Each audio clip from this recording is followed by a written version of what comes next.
시청자 여러분 안녕하세요. 여러분의 성공 투자를 응원합니다. 출발 증시와이드 2부 시작합니다. 진행의 이가은입니다. 지난주 금요일 뉴욕 증시는 하락 마감했습니다. 크게 조정이 나왔던 하루였기도 했는데요. 아무래도 고용 지표가 너무 잘 나온 게 가장 큰 이유였습니다. 고용이 탄탄하게 나오게 되면서 오히려 금리 인상에 대한 우려감이 높아지게 됐습니다. 이런 가운데 구글도 유상증자를 발표를 했죠. 원래 알파벳은 현금 유동성이 그나마 풍부한 편으로 알려져 있는데 구글이 이렇게 유증을 결정할 정도라면 다른 기업들은 어떤 것인가라는 우려감이 같이 이어지게끔 만들었습니다. 지난주 금요일 뉴욕 증시 쉽지 않았습니다. 필라델피아 반도체 지수가 10% 넘게 하락을 했고요. 코스피 야간 선물은 하한가에서 마감을 했습니다. 환율 같은 경우에는 1,560원을 돌파시키기도 했기 때문에 오늘 우리 시장 블랙 먼데이를 걱정하시는 분들 많이 계실 겁니다. 전략들 더 꼼꼼하게 챙겨보겠고요. 먼저 지난주 금요일 우리 시장은 어떻게 마감했는지 지수부터 살펴보겠습니다. 이날도 참 쉽진 않았습니다. 그리고 적당히가 없는 시장이었다라고 요약해 볼 수 있을 것 같은데요. 양시장 모두 하락을 한 가운데 코스피는 5% 넘게 빠졌고 코스닥은 4% 넘게 하락을 하면서 사실상 장중에는 이 1000포인트가 이탈되는 모습이 나타나기도 했습니다. 반도체가 크게 흔들리기 시작을 했고 삼성전자랑 하이닉스의 ETF가 등장한 이후 이 변동성은 훨씬 더 커져가고 있는 상황입니다. 자세한 하락 배경은 뒤에서 함께 짚어보겠습니다. 수급 동향 체크해 보시죠. 코스피에서는 외국인과 기관 투자자가 쌍끌이로 매도하는 흐름 나타났고요. 특히 이날도 외국인 투자자는 2조 원 넘게 덜어냈고 매도한 섹터를 확인해봐도 전반적으로 다 매도한 것으로 흐름은 확인되기도 했습니다. 오롯이 개인 투자자가 이 물량을 오롯이 좀 받쳐줬던 하루였고요. 코스닥 넘어가 보겠습니다. 코스닥은 이날 외국인 투자자 여전히 매도세가 강하게 나타났고 여기서도 대다수의 섹터에서 매도, 그나마 건설이나 금속 쪽 정도에서 매수가 확인됐고요. 기관도 일단 매수로 확인되고 있는데 제약 쪽에서 순매수 기조가 확인됐다라는 부분, 그리고 요 며칠 거래일 동안 이 흐름이 유지되고 있다라는 부분도 함께 챙겨보시면 좋겠습니다. 준비된 화면 하나씩 이어서 보겠습니다. 자, 반도체가 하락했던 배경 먼저 보겠습니다. 일단 노이즈일 뿐이라는 제목을 달린 대신증권의 리포트가 그나마 장중에 좀 반도체 투톱의 낙폭을 완화시켜주는 데 도움이 되기는 했습니다. 하락 배경을 정리해보면 이렇습니다. 베라루빈의 소캠 탑재량이 줄어들 수 있다라는 보도가 나오게 된 겁니다. 기존 대비해서 서버당 들어가는 양이 2분의 1로 줄어든다라는 게 보도가 된 건데요. 이렇게 되면 시장에서는 당연히 여기에 들어가는 메모리의 양도 2분의 1로 줄어드는 거 아니냐라는 우려감으로 이어지게 됐습니다. 그러다 보니까 반도체 투톱이 낙폭을 보이기 시작을 했고 매도가 매도를 부르는 현상도 장중 내내 확인되기도 했습니다. 그러나 총 수요가 변하지 않았다라는 부분이 여러 리포트나 기사를 통해서 보도가 되면서 일정 부분 좀 진정세를 보이는 듯한 움직임도 확인이 됐습니다. 살펴보시면 정리해보면 총량은 바뀌지 않았는데 서버당 들어가는 양만 2분의 1로 줄어들었다라는 거라서 결과적으로는 엔비디아가 서버를 그만큼 2배로 판매하겠다라는 의지로 확인을 해볼 수 있겠습니다. 그럼 결과적으로는 더 많은 GPU 출하가 이뤄질 가능성이 있다라는 부분이 시사가 됐고요. 그렇다면 결과적으로 탑재량을 왜 줄인 걸까? 이 부분도 좀 중요할 텐데 수요가 약해진 결과라기보다는 여전히 메모리 반도체 수요가 탄탄하고 공급량이 그걸 따라오지 못하는 상황이다 보니까 엔비디아 나름대로 고육지책을 선택했다라고 보시면 되겠습니다. 다만 이제 아쉬운 건 오늘이죠. 미국의 마이크론이 지난주 금요일 13% 빠졌고 필라델피아 반도체 지수도 10% 하락을 했습니다. 그리고 독일에 상장되어 있는 삼성전자의 GDR, 하이닉스의 GDR도 각각 15%와 20%의 낙폭을 보였기 때문에 오늘 시장이 좀 중요해 보이긴 합니다. 다만 이제 독일 GDR 같은 경우에는 보통 거래량도 적고 유통 물량도 제한적이라서 적은 매도에도 이렇게 큰 폭의 하락세를 보일 수 있기 때문에 너무 우려하기보다는 참고만 하시는 게 좋을 것 같고요. 추가적으로 엔비디아랑 SK 하이닉스 관련한 협력 내용도 오전 8시 30분쯤 관련한 내용들 보도가 된다고 예정이 되어 있으니까 이 부분도 개장하기 전에 꼭 체크해 보시면 좋겠습니다. 자, 넘어가 보겠습니다. 다음으로 시장 안에서 그나마 방어를 해줬던 쪽 하나씩 좀 볼 텐데요. 첫 번째는 카지노주입니다. 숫자가 잘 나와 있는 섹터에서는 움직임을 우리가 그나마 좀 볼 수 있었던 건데 국내 카지노에서 지난달 역대 최대 매출을 기록을 했다고 합니다. 보통 이제 고객이 카지노에 가서 돈을 칩으로 바꾸는 교환한 금액을 드로백이라고 이야기를 하는데 지난달 합산 드로백 증가율은 19.5%로 굉장히 좋은 흐름을 보이고 있는 상황입니다. 그런데 이렇게 좋은 숫자가 나옴에도 불구하고 주가의 위치가 거의 신저가 부근에서 움직임을 나타내고 있습니다. 그래서 만약에 반도체 투톱이 좀 흔들린다면 우리가 숫자를 기반으로 하고 있는 쪽으로 시선을 옮겨갈 가능성이 있기 때문에 카지노도 같이 좀 확인해 보시면 좋겠습니다. 그리고 다음으로는 은행주인데요. 이 또한 이제 실적에 대한 예측 가능성 그리고 워낙 고배당과 관련된 종목이기 때문에 매력도가 부각을 받기도 했습니다. 그리고 지난주 금요일에는 홍콩 ELS 과징금과 감경된다라는 부분들이 보도가 되면서 이 은행주들을 좀 주가를 끌어올리는 데 가장 큰 도움이 되긴 했는데요. 뒤에서 아마 자세히 보시겠지만 간단하게 보시면 2021년에 은행들이 대규모로 판매했던 부분에 약간의 문제가 있었습니다. 금융당국이 주요 은행들에게 자율 배상을 권고를 한 상태였는데 우리가 생각했던 그 과징금 금액보다 훨씬 더 줄어든 상황으로 보도가 되면서 이에 대한 리스크 완화 요인으로 부각을 받으면서 은행주 전반적으로 시선이 같이 쏠리기도 했습니다. 자, 그래서 오늘은 은행주와 관련한 내용들 조금 더 자세하게 들여다보고자 합니다. 정앵커 사실 최근 시장이 좀 좋지 않아서 배당 매력도가 있는 쪽으로 시선이 옮겨질 수밖에 없는 것 같습니다. 은행주에 대한 투자 매력도 포인트 어디서 찾아볼 수 있을까요? 네, 사실 그동안 강세장에서 은행주들이 굉장히 큰 소외를 당해왔습니다. 그런데 지난 거래일에서는요, 방어주로서 다시 한번 매력이 부각되게 됐는데요. 지난 거래일 은행주들의 흐름들부터 간단히 체크해 보겠습니다. 우선 신한지주가 7.39% 상승세 보여줬고요. KB금융과 의리금융지주, 하나금융지주 같이 4대 은행을 포함한 대부분의 은행주들 모두 2에서 4% 가까이 상승세 보여주게 됐습니다. 사실 지난 우리 시장 굉장히 힘든 하루를 보내게 됐죠. 이 코스피 같은 경우에는 5% 넘게 하락하면서 역대 세 번째로 가장 큰 낙폭을 보여줬습니다. 삼성전자, SK하이닉스 모두 6% 그리고 9% 넘게 굉장히 큰 낙폭을 보여주게 됐는데요. 환율 같은 경우에도 굉장히 큰 부담으로 우리 시장에 작용을 하게 됐습니다. 여기다가 국고채 3년물 그리고 10년물도 각각 3%대, 4%대를 달성하면서요. 2년 7개월 만에 국고채 3년물 가장 큰 폭의 수치를 기록하게 됐습니다. 그런데 제가 캡처한 헤드라인 보시면요. 이렇게 반도체주가 밀릴 때 은행주들은 웃었던 하루였습니다. 조정장에서 방어주로서의 매력을 부각받게 된 건데요. 은행주 같은 경우에는 지난 거래일 KLX 은행지수 3% 오르게 됐습니다. 같은 기간 코스피는 9%포인트 하락을 했기 때문에 굉장히 큰 차이가 났고요. KLX 반도체 지수 7% 하락 그리고 KLX 정보기술까지도 5% 하락인 점과 비교를 해봤을 때는 굉장히 큰 폭의 상승세를 기록한 것을 저희가 확인해 볼 수 있습니다. 여기다가 미국 시장에서도 은행주들 굉장히 흐름 좋았습니다. 뱅크 오브 아메리카가 3%대, 골드만삭스도 마찬가지로 4%대, 거의 5%에 가까운 흐름들 만들어내게 됐는데요. 사실 브로드컴이 두 자릿수 넘게 하락하면서 기술주 중심의 굉장히 큰 낙폭을 그리고 있는 와중에 은행주들은 반대 행보를 보이고 있는 겁니다. 다시 말해서 기술주에 있었던 자금들이 금융주를 좀 옮겨붙는 자금의 이동들이 나타나고 있는데요.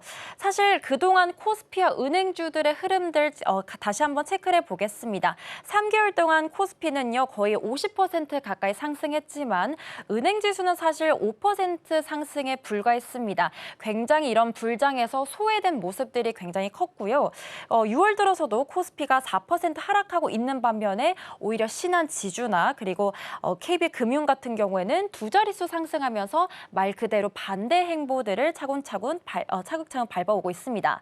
다시 말해서 이제는 반도체 쪽에 차익 실현 매물들이 나오면서요. 이런 부분들이 방어주 그리고 순환매 쪽으로 인해서 수혜주를 현재 재조명받고 있다라고 저희가 해석해 볼 수 있습니다. 그렇다면 은행주들이 왜 다시 한번 부각을 받고 있는지 다음 장표에서 하나씩 만나보겠습니다. 가장 큰 두 가지 이유는요. 앞서 가은 앵커님 말씀해 주신 홍콩 H지수의 ELS 불안 불안전 판매 과징금에 대한 내용입니다. 굉장히 용어가 좀 길어서 어려울 수 있는데요. 홍콩 H지수라고 한다면요. 홍콩 증시에 상장이 된 대표적인 중국 기업들로 이루어진 바구니 같은 지수라고 생각해 보면 되겠습니다. ELS 같은 경우에는 이런 홍콩 H지수를 기초자산으로 한 파생 상품이기 때문에 굉장히 위험성 그리고 변동성이 높은 상품인데요. 사실 이 홍콩 H지수 ELS 상품 관련해서요. 은행 쪽 그리고 증권사들이 고령층이나 아니면 투자 경험이 많이 없는 초보 투자자분을 대상으로 해서요. 불안전 판매를 한 여력이 있습니다. 이 불안전 판매라고 한다면요. 충분한 설명을 해주지 않고 상품을 판매했다라는 뜻인데요. 그렇기 때문에 금융당국에서는 과징금을 물게 됐습니다. 이 과징금의 히스토리를 보면 굉장히 드라마틱합니다. 원래는 4조 원대였는데요. 2조 원으로 줄어들었다가 1조 4천억 원으로 올해 2월에 제재심을 받게 됐습니다. 그런데 지난주 목요일에요. 임시 제재심으로 6천억 원대의 의결이 되었다라는 보도가 나오게 된 겁니다. 아직 사실 금융의 의결이라는 단계가 남아있긴 하지만요. 시장에서는 이 부분에 은행주들의 수혜로 현재 해석을 하고 있습니다. 왜냐하면 워낙에 큰 규모의 이 금액이 예상이 되어 있었는데 이게 6천억 원대로 비교적 좀 큰 폭으로 줄어들었기 때문에 은행주들 입장에서는 이 부분에 있어서 손실이 좀 줄어드는 영향을 미칠 수 있는 겁니다. 사실 지난해 4분기부터 올해 1분기까지요. 이 은행 같은 경우에는 이런 과징금을 충당 부채로서 선제적으로 반영하려는 그런 움직임들이 나오게 됐는데 금액이 줄어들다 보니까 더 큰 비용 부담 없이 사태가 마무리될 수 있는 일종의 수혜로서 작용이 된 거죠. 그렇기 때문에 제가 가져온 헤드라인처럼요. 그동안 은행주 랠리의 가장 큰 걸림돌이었던 이 홍콩 H지수 ELS 과징금 관련해서 어느 정도 해소가 되었기 때문에 다시 한번 반등할 수 있었던 요인으로 작용이 되고 있습니다. 두 번째 호재도 함께 살펴보겠습니다. 아무래도 금리 이야기를 또 해봐야겠죠. 우선 지난달 소비자 물가 상승률 3%대를 기록하게 됐습니다. 물가 상승률이 올라가기 때문에 시장에서는 다음 달 한국은행 측에서 기준금리를 더 올리지 않을까라는 이야기들이 나오고 있습니다. 금리가 올라가게 된다면요. 은행 입장에서는 아무래도 순이자 마진이 개선이 되기 때문에 이자 이익 증가라는 또 다른 호재를 기대해 볼 수 있겠습니다. 금리가 상승이 될 때 은행주들이 강세를 보이는 건요. 역사적인 패턴을 보여왔기 때문에 이번에도 비슷하지 않을까라는 기대감들 현재 나오고 있는 거고요. 그리고 요즘같이 고금리 그리고 고환율, 고유가 환경같이 이 3고 현상에서요. 가장 수혜받고 있는 섹터가 바로 금융주라는 이야기들 나오고 있습니다. 그래서 시장에서는요. 올해 4대 금융주 합산 순이익 전망치가 작년 동기 대비 10% 가까이 상승한 19조 원 정도 될 것으로 현재 예상되고 있고요. KB금융이 특히 6조 원대 그리고 신한과 하나까지도 두 자릿수 증가율 현재 예상하고 있습니다. 그리고 ROE 같은 경우에도 7.9에서 많게는 10.6% 그리고 배당 수익률도 금융주의 가장 큰 장점이죠. 배당 수익률도 3.2에서 4.8% 정도 더 예상이 되고 있습니다. 그렇다면 배당을 또 주고 있는 다른 기업들 이야기 다음 장표에서 하나 또 만나보겠습니다. KB금융인데요. KB금융 같은 경우에는 지난주 자사주 소각을 완료하게 됐습니다. 소각 주식 수가 무려 1,816만 주에 달하게 되는데요. 발행 주식 수인 3억 7,285만 주와 비교를 해봤을 때 이렇게 자사주 소각을 함으로써 한 4.8%가 감소하게 됐습니다. 그리고 내일쯤에 이런 부분들이 반영이 된 변경 상장일이 현재 예상이 되어 있는데요. 자사주 소각이라고 한다면 사실 기업의 전체 이익과 자산은 그대로 둔 상태로 분모에 해당이 되는 주식 수가 줄어들기 때문에 이 주당 가치가 올라가는 효과를 저희가 누려볼 수 있습니다. 그래서 실제로 이 KB금융의 자사주 소각으로 인해서요. 재무지표에 변화들이 생겼는데요. 하나씩 살펴보겠습니다. 먼저 EPS, 주당 순이익이죠. 자사주 소각을 함으로써요. 약 5.1%가 올라가는 효과를 현재 기대해보고 있습니다. 여기다가 주당 순 자산까지도 마찬가지로 5.1% 동일한 효과를 기대해볼 수 있고요. 그렇기 때문에 PBR 같은 경우는 반대로 좀 내려가는 흐름들이 나오고 있는데요. 이 이유를 자세히 살펴보자면 발행 주식 수의 감소가 가져온 효과가 더 크기 때문에 PBR이 소각 전보다 소각 후 더 낮아지게 되는 효과들이 나오고 있습니다. 다시 말해서 KB금융 지난 거래일에서는요. 굉장히 큰 폭의 상승세를 보이면서 PBR이 올라가지 않을까 생각이 들었는데 반대로 낮아지는 구조가 나왔기 때문에 여전히 저평가에 대해서 매력은 유지하고 있다라고 있다라고 해석해 볼 수 있겠습니다. 여기다가 KB금융 같은 경우에는 현재 외국인 지분율이 75% 정도 예상이 되어 있습니다. 그렇기 때문에 만약에 이런 변경 상장까지가 잘 이루어진다면 외국인의 추가 자금들이 들어오지 않을까라는 기대감들 현재 받아가고 있습니다. 다음 섹터에서요. 이 증권가 목표 주가들 이야기 함께 더 나눠보겠습니다. KB금융 같은 경우 현재 키움증권에서 22만 원 정도 이야기가 나오고 있고요. 미래에셋증권도 21만 6천 원까지가 이야기 나오고 있습니다. 아무래도 KB금융 같은 경우에는 올해 주주 환원율 전망이 현재 60%대 그리고 53%대 이야기가 나오고 있기 때문에 여기다가 하반기 추가 자사주 매입이나 소각이 된다면 더욱더 이 주주 환원에 대한 의지가 적극적으로 보일 수 있기 때문에 이런 부분에 있어서 KB금융 하반기에 대한 기대치가 더욱더 높아져 가고 있습니다. 마지막 장표 넘어가서요. 투자 포인트들 간단히 체크해 보겠습니다. 네, 오늘 제가 말씀드린 이야기 지금 은행주에 유리한 3가지 조건을 제가 한 번 더 요약해 보겠습니다.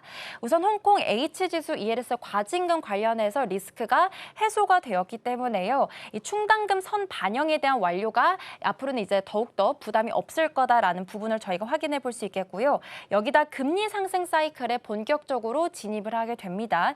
그렇기 때문에 은행주 입장에서는 이자이익이 증가될 것이다라는 이야기들 계속해서 나오고 있고요.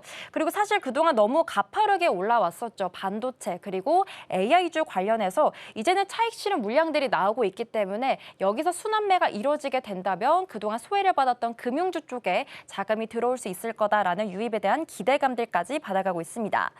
그런데 여전히 리스크도 함께 공존하고 있는 상황이죠. 환율이 굉장히 높은 상태로 몇 날 며칠 유지가 되고 있습니다. 그렇기 때문에 자본 비율에 대한 관리 부담들 현재 커져가고 있고요. 여기다 ELS 과징금은 아직 금감원 의결에 대한 단계이기 때문에 금융위 최종 의결까지의 절차가 현재 남아있는 상태입니다. 여기다가 사실 이 반도체주 그리고 AI 관련해서 이런 종목들이 다시 한번 재반등이 이루어지게 된다면 아무래도 이런 순환매 효과가 빠르게 꺼질 그런 우려까지 저희가 좀 고려해 봐야 되겠습니다. 마지막 종목별 핵심 포인트 하나씩 보겠습니다. 앞서 언급드린 KB금융 같은 경우에는요. 내일 변경 상장이 예상이 되어 있습니다. 현재 EPS, BPS 모두 5.1%로 현재 시장이 반영이 되어 있는 상태이고요. 현재 목표 주가들 22만 원 그리고 21만 6천 원까지 계속해서 높여 잡혀지고 있는 상황입니다. 신한지주 그리고 하나금융과 우리금융 같은 경우도 ELS 관련해서 은행을 포함해서 과징금 감경 수혜를 가장 직접적으로 받아가고 있는 종목들이죠. 신한지주는 지난주 최고가 경신한 소식들이 있었고요. 하나금융과 우리금융 같은 경우에도 현재 더욱더 적극적인 주주 환원까지 기대되고 있습니다. 네, 오늘 이렇게 은행주들 이야기 전반적으로 나눠봤고요. 이제는 시야를 제약 쪽으로 나눠서 예진 앵커 더 자세히 이야기 나눠보겠습니다. 예진 앵커 오늘 어떤 기업 같이 살펴볼까요? 네, 오늘은 미래에셋증권의 한미약품에 관한 이야기 한번 체크해 보도록 하겠습니다. 지난주 후반에 크게 주목받았던 기업이죠. 한미약품 자세한 브리핑 내용 한번 살펴볼 텐데요. 먼저 어떤 기업인지 현 주소부터 짚어보겠습니다. 대다수 국내 제약사들이 과거에 해외약을 수입해서 팔거나 복제약을 만드는 데 안주할 때 한미약품은 매출의 최대 20%에 달하는 막대한 자금을요 매년 R&D에 쏟아 부었던 기업입니다. 그래서 R&D, 그러니까 연구개발에 가장 진심인 기업이다라고 정리해 볼 수가 있을 것 같은데요. 가장 주력 무기는 약물의 반감기, 그러니까 약효가 우리 몸속에서 지속되는 시간을 획기적으로 늘려주는 독자 플랫폼 기술입니다. 이 랩스커버리 기술력을 갖고 있는데 최근에 시장을 뜨겁게 달궜던 이슈죠. 스네페 글루타이드 역시 이 랩스커버리 기술이 적용이 된 파이프라인입니다. 그래서 한미약품 단순히 내수용 제약사에 머무는 게 아니고요. 자체 기술력으로 글로벌 스탠다드에 도전하고 또 빅파마의 러브콜까지 이끌어내는 이 글로벌 신약 디벨로퍼가 한미약품의 본질이다. 이렇게 해석해 볼 수가 있겠습니다. 그럼 이번 한미약품에 대해서 미래에셋증권이 어떤 투자 의견 내놨는지 다음 화면에서 자세한 내용 살펴볼게요. 미래에셋증권에서는요. 이번 어닝 서프라이즈 계약을 적극 반영했습니다. 그러면서 투자 의견을 매수를 유지를 했었는데요. 이 목표가를 기존 66만 원에서 70만 원으로 높여 잡았습니다. 다시 말해서 현재 주가 대비해서 약 41.7%라는 상당한 상승 여력이 있다라고 해석을 한 겁니다. 미래에셋증권은 한미약품의 전체 기업 가치를 영업가치 5조 9천억 원, 또 파이프라인 가치 3조 1천억 원을 더해서 산정을 했는데요. 기존의 보고서와 비교를 본다면 영업가치는 기존의 6조 1천억 원에서 5조 9천억 원으로 2천억 정도 하향 조정이 된 겁니다. 이는 기술 수출에 따른 업프론트, 그러니까 이 계약금을 제외한 순수 기초 체력 측면에서의 실적 추정치의 변동이 생겼기 때문은 아니라고 합니다.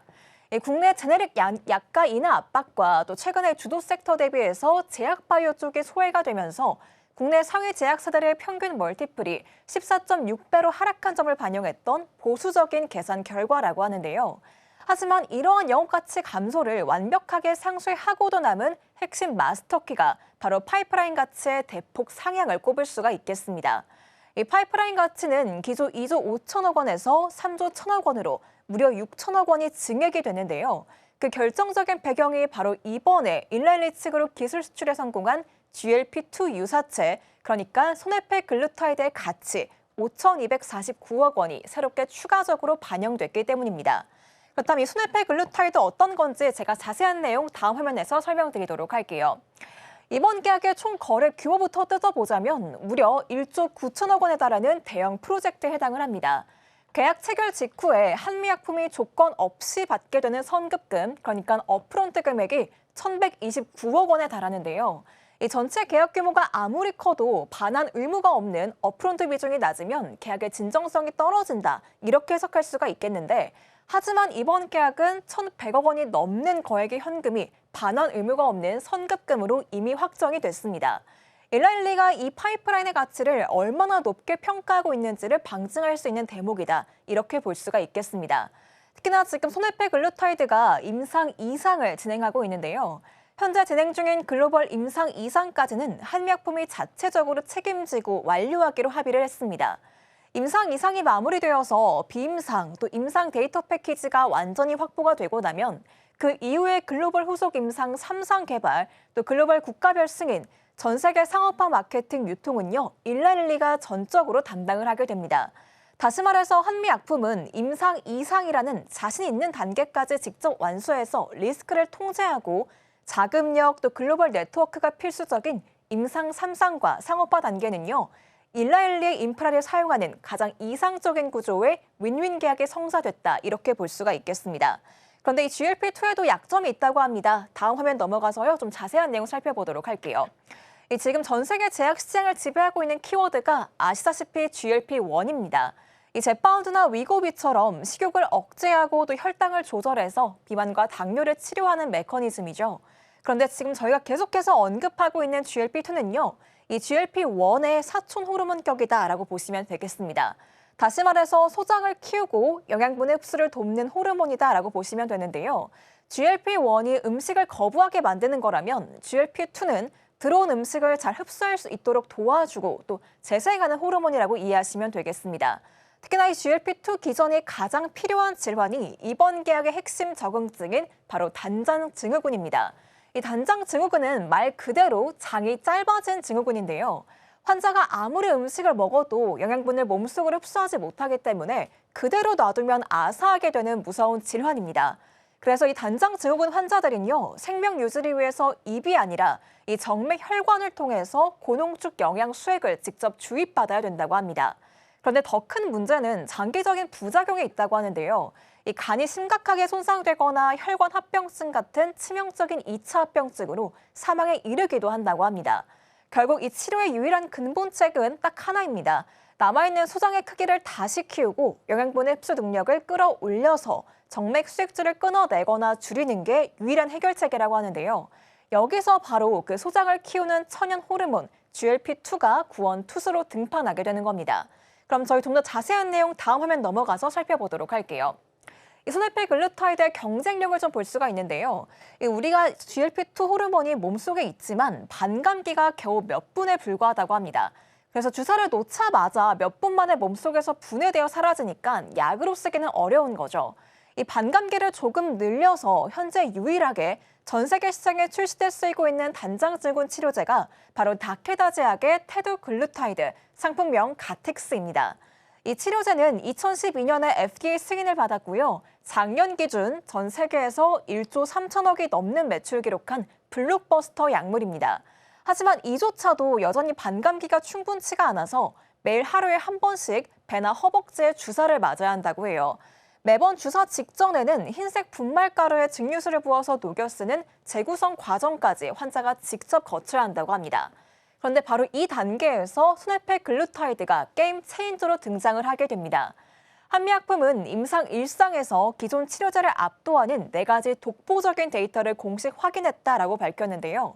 첫 번째는 약물의 평균 반감기가 무려 108시간에서 167시간까지 달한다고 합니다.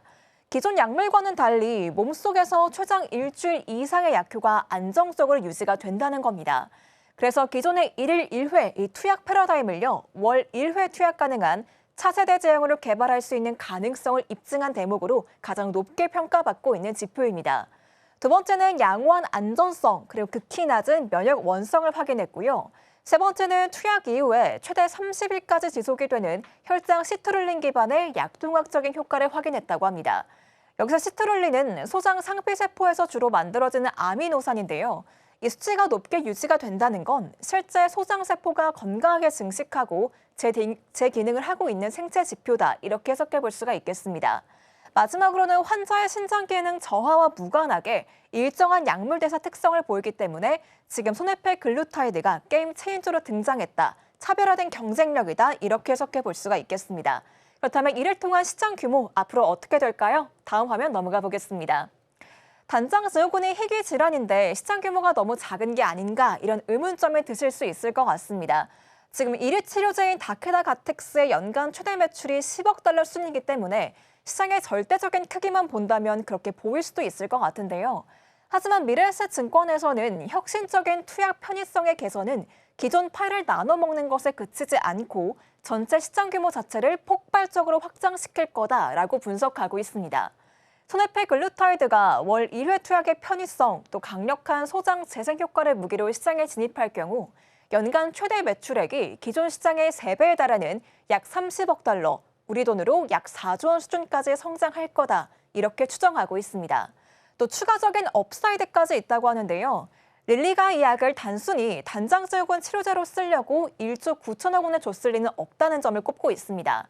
이 GLP-2 기전은 장벽 보호, 또 염증 완화 능력이 탁월하기 때문에 향후의 염증성 장 질환이나 혹은 중증 소화기계 손상 등 GLP-2 호르몬이 요구되는 다양한 인접 적응증으로 확장될 수 있다라고 하고요.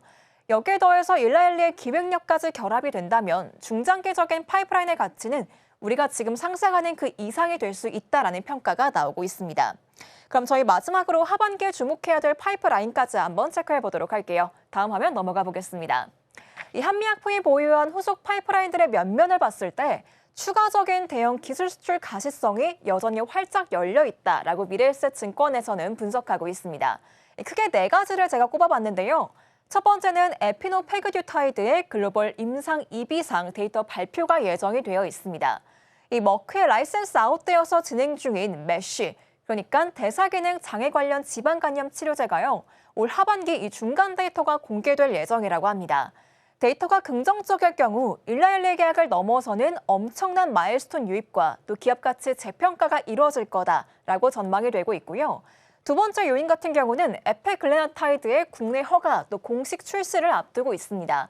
한미약품이 자체 기술력으로 개발해서 한국인 맞춤형 비만 치료제를 준비 중인 독자 파이프라인에 해당하는 부분인데요.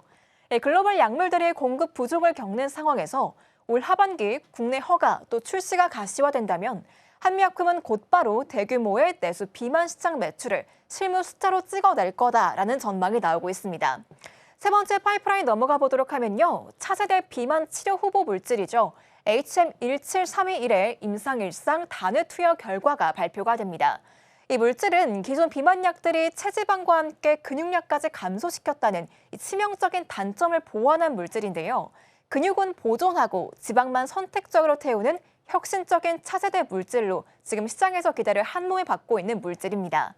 마지막 파이프라인 살펴보면요. 선천성 고인슐린 혈증 치료제인 HM15136의 글로벌 임상 2상 최종 데이터가 발표가 됩니다. 희귀질환 영역에서 퍼스트 클래스, 그러니까 세계 최초 신약 가능성이 매우 높은 에셋에 해당하는데요. 하반기 데이터 결과에 따라서 제2, 제3의 일라일리급의 대형 기술 수출 계약의 주인공이 될 수 있는 유력한 후보에 해당하는 부분입니다. 그렇다면 저희 마지막으로 직전 거래일에서 한미약품 어떻게 마무리했는지 종가 상황 한번 체크해 보도록 하겠습니다. 지난주 금요일에 정말 시장이 폭락하면서 좋지 못했는데도 불구하고 한미약품은 그래도 빨간불을 켜냈습니다. 소폭 상승하면서 49만 4천 원의 종가를 형성했는데요. 제가 프리장 확인해 보니까 오늘 시장 상황이 좋지 못합니다. 7%가량 낙폭을 키우는 모습 확인되니까요. 오늘 오후장까지 흐름 체크해 보셔야겠습니다. 지금까지 YD 리포트였습니다.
네, 시시각각 변하는 시장 흐름, 서울경제는 어떤 뉴스에 주목하고 있을까요? 다양한 이야기 함께 나눠보도록 하겠습니다. 오늘 도움 말씀에는 서수진 앵커 자리해 주셨습니다. 어서 오세요. 안녕하세요. 네, 오늘 첫 번째로 시장에 대한 이야기 먼저 좀 해보겠습니다. 9,000선을 눈앞에 둔 상황 속에서 8,000선 돌파한 이후에 조정을 좀 겪고 있는 것 같습니다.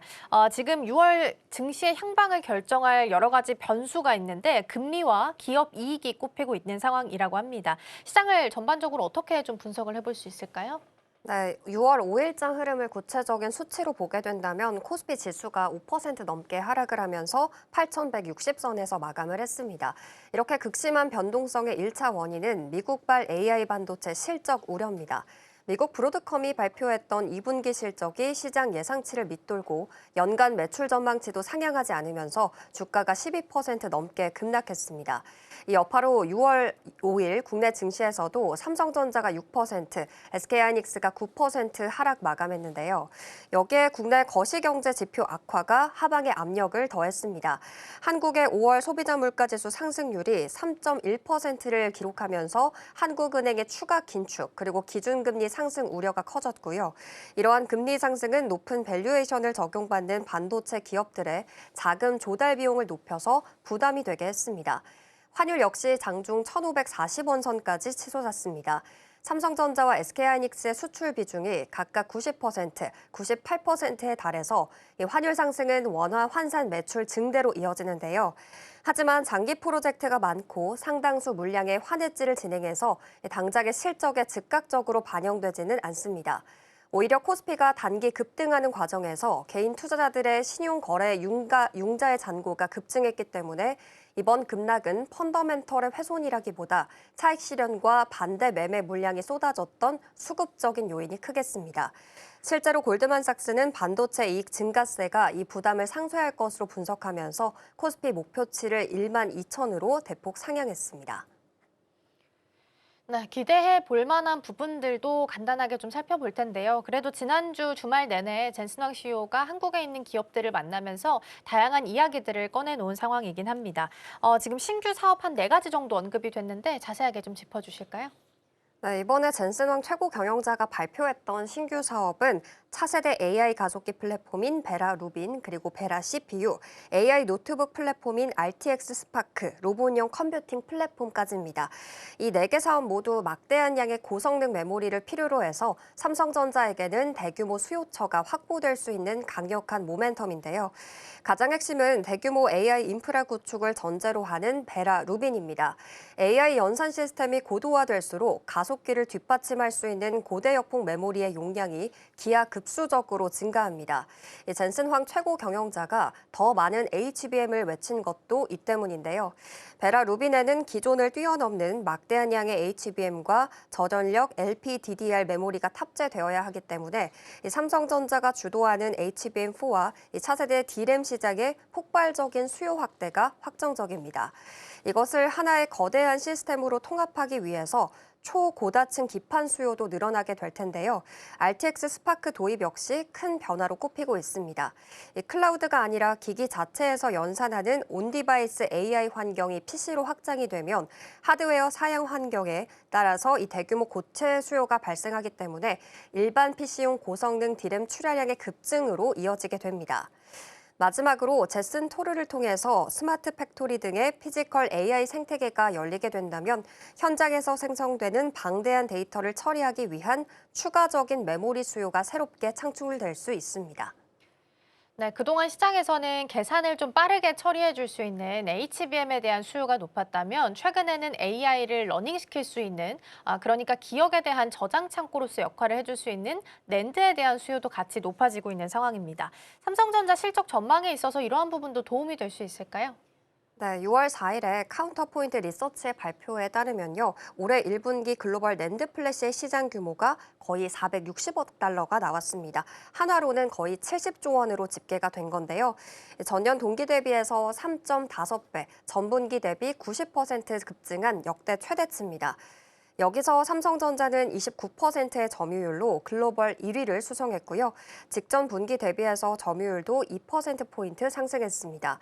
18%를 기록했던 2위 SK하이닉스와 의미 있는 격차를 유지하고 있는데요.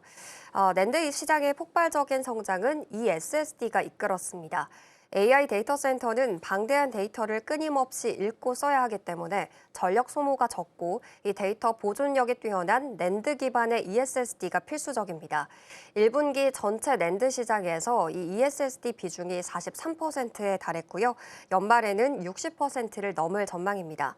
다만 중국의 YMTC가 내수 수요를 바탕으로 매출을 445%까지 늘리면서 점유율을 13%로 3위에 오르게 된 것은 주시해야 할 변수겠습니다. 하지만 증권가는 AI발 구조적인 수요 증가에 확신을 보이고 있는데요. KB증권은 삼성전자의 2분기 D램과 낸드 가격의 상승률을 각각 60%로 예상을 했고 2026년의 연간 상승률은 D램이 308%, 낸드는 256%라는 파격적인 수치로 상향했습니다. 이것을 근거로 목표 주가를 53만 원으로 제시했고요. 2026년과 2027년 영업이익 추정치를 각각 375조 원, 548조 원으로 대폭 높였습니다.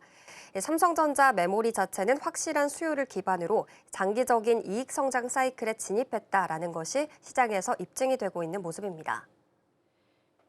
네, 젠슨황 CEO가 앞서 이야기했던 그 4개의 선물, 4개의 사업들 언급이 좀 나왔었는데 관련해서 오늘 8시 30분에 SK하이닉스와 협력 내용들 보도 나온다고 언급을 좀 드린 바가 있습니다. 지금 보니까 AI 팩토리에 있어서 차세대 메모리, 맞손 잡는다, 장기 파트너십 계약을 체결한다라는 소식 좀 들려오니까 참고해서 보시고요.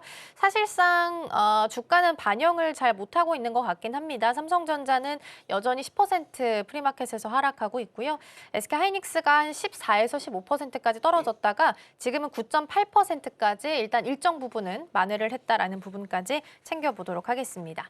자, 그럼 다음으로는 조선으로 넘어가서 HD 현대중공업 살펴보도록 하겠습니다. 지금 친환경 선박과 관련한 글로벌 인증을 획득했다라는 소식이 들려오고 있는데요. 이번 인증이 시장에서 미치는 영향은 어떤 부분들이 있을까요? 네, HD현대중공업과 HD한국조선해양이 6월 5일에 영국 선급으로부터 MSR을 적용해서 대형 자동차 운반선 개념 설계 기본 인증을 받았습니다. 이 MSR은 일반 원자로보다 사고 위험이 낮고 발전 효율이 높아서 해상 원자력 발전에 적합한 차세대 소형 모듈 원전 기술인데요. 이번 프로젝트는 HD현대가 전체 설계를 총괄하고 현대글로비스가 운항 방안을, 지마린 서비스가 유지보수 검토를, 한국원자력연구원이 핵심 기술 검토를 나누어서 맡았습니다. 기존의 컨테이너선에 국한이 되었던 원자력 추진 기술의 적용 범위를 자동차 운반선까지 확대한 건데요. 박람회 기간 중에 LPG 이중연료 추진 컨테이너선 등의 추가 친환경 인증도 획득을 하게 됐습니다. 이것은 글로벌 환경 규제가 강화되고 있는 해운업계에서 HD 현대중공업이 차세대 무탄소 선박시장 주도권을 선점할 수 있는 기술적인 근거가 되겠는데요. 더불어서 그리스 조선소와 유무인 복합 함정사업 참여를 위해서 포괄적인 양해각서를 맺었고 자율운항 자회사 아비커스는 HJ중공업의 상선에 자율운항 시스템을 표준 사양으로 적용하면서 기술 상용화를 본격화하고 있는 모습입니다. 네, 그리고 증권사에서는 목표 주가도 계속 올려잡고 있습니다. 원자력 발전 설비 진출을 그 배경으로 근거로 꼽기도 했었는데요. 수주 현황과 의미도 같이 분석해 주실까요? 네, 한국투자증권은 지난 5월 26일에 이 HD현대중공업의 목표 주가를 기존의 97만 원에서 117만 원으로 상향 조정했습니다. 주가 상향의 핵심 근거는 SMR 주기기 제작의 시장 진입인데요. HD현대중공업은 2024년 10월 28일 미국 기계학회로부터 원전기기 제작 자격을 획득했고요. 이것을 바탕으로 2024년 12월 미국 테라파워로부터 원자로 압력 용기를 수주했습니다. 이 해당 압력 용기는 미국 와이오밍주에 건설되는 캐머러 1호기에 공급이 됩니다. 이러한 수주 실적은 HD현대중공업의 수익 구조를 질적으로 개선시킬 수 있는데요. SMR 주기기 제작은 원자로 경납 시스템을 포함해서 이 설비 대부분을 일괄 생산하는 방식입니다. 수주 주기가 불규칙한 해양 플랜트 그리고 선박 건조업 특유의 경기 순환적인 한계에서 벗어나서 지속적인 현금 창출이 가능한 에너지 인프라 핵심 기기 공급사로 이 사업 포트폴리오를 다각화했다라는 점이 시장 재평가의 핵심 원인입니다. 네, 일단 사업 다각화를 통해서 실적의 안정성을 높이기 위해 노력하고 있다라는 거고요. 마지막으로 방산 분야에 대한 현안도 좀 보겠습니다. 이제 캐나다 잠수함 사업이 6월 중 발표가 날 것으로 알려져 있는데 이런 가운데 대규모 절충 교역안이 제시가 됐다고 합니다. 어떤 내용들이 포함되어 있을까요? 네, 이 KPSP는 캐나다 해군이 최대 12척의 신형 잠수함을 도입하는 총 60조 원의 규모의 국책 사업입니다.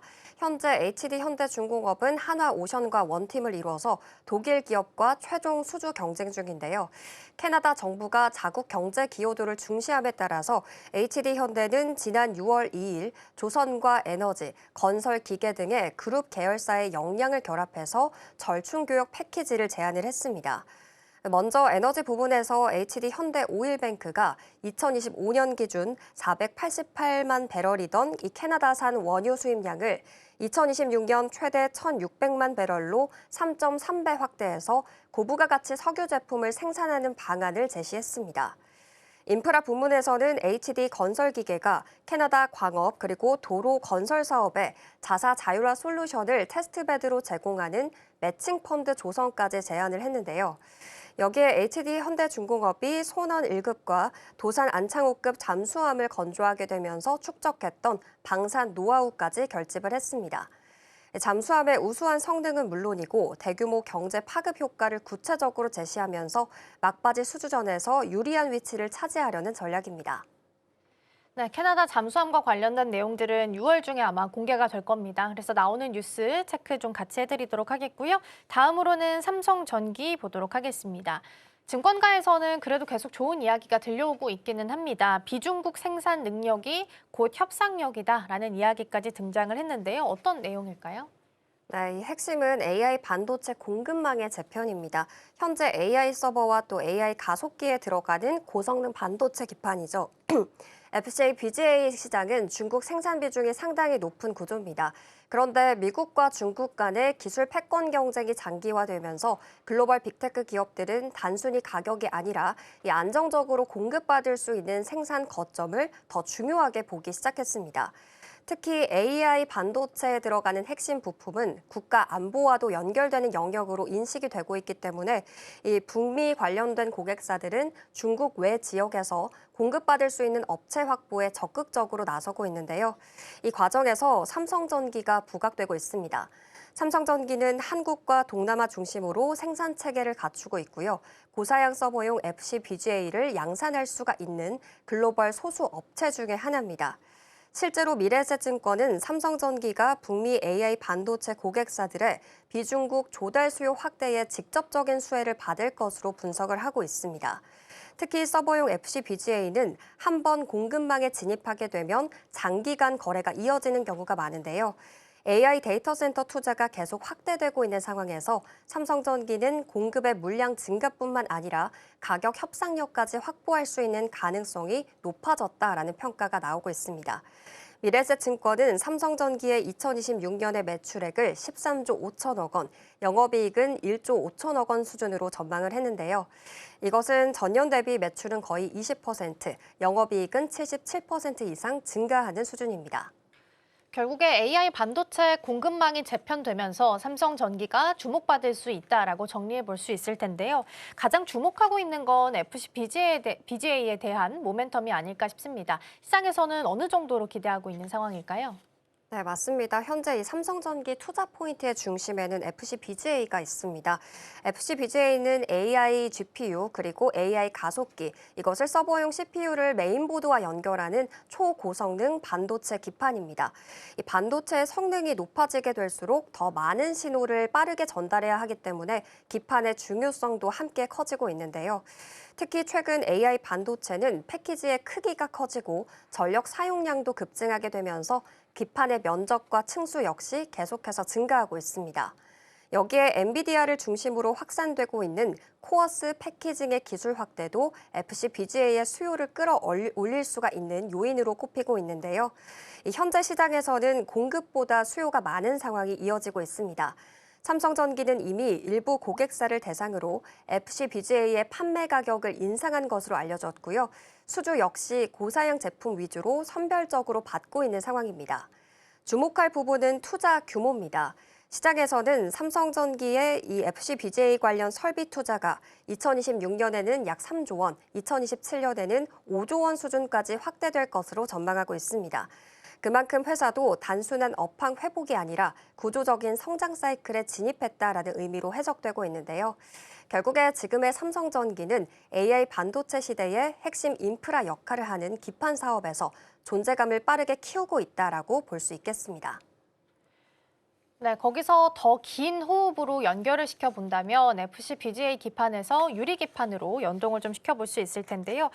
삼성전기에 있어서 미래의 성장 동력으로 자리매김할 수 있을지 이 부분도 기대 많이 하실 것 같습니다. 어떻게 볼 수 있을까요? 네, 이 유리기판은 현재 실적보다는 미래 가치에 조금 더 주목을 해야 하는 부분입니다. AI 반도체 성능 경쟁이 심화되면서 업계는 이제 미세 공정뿐만 아니라 첨단 패키징 기술 경쟁에 집중하고 있습니다. 그 가운데 가장 주목받는 기술 중에 하나가 바로 유리기판인데요.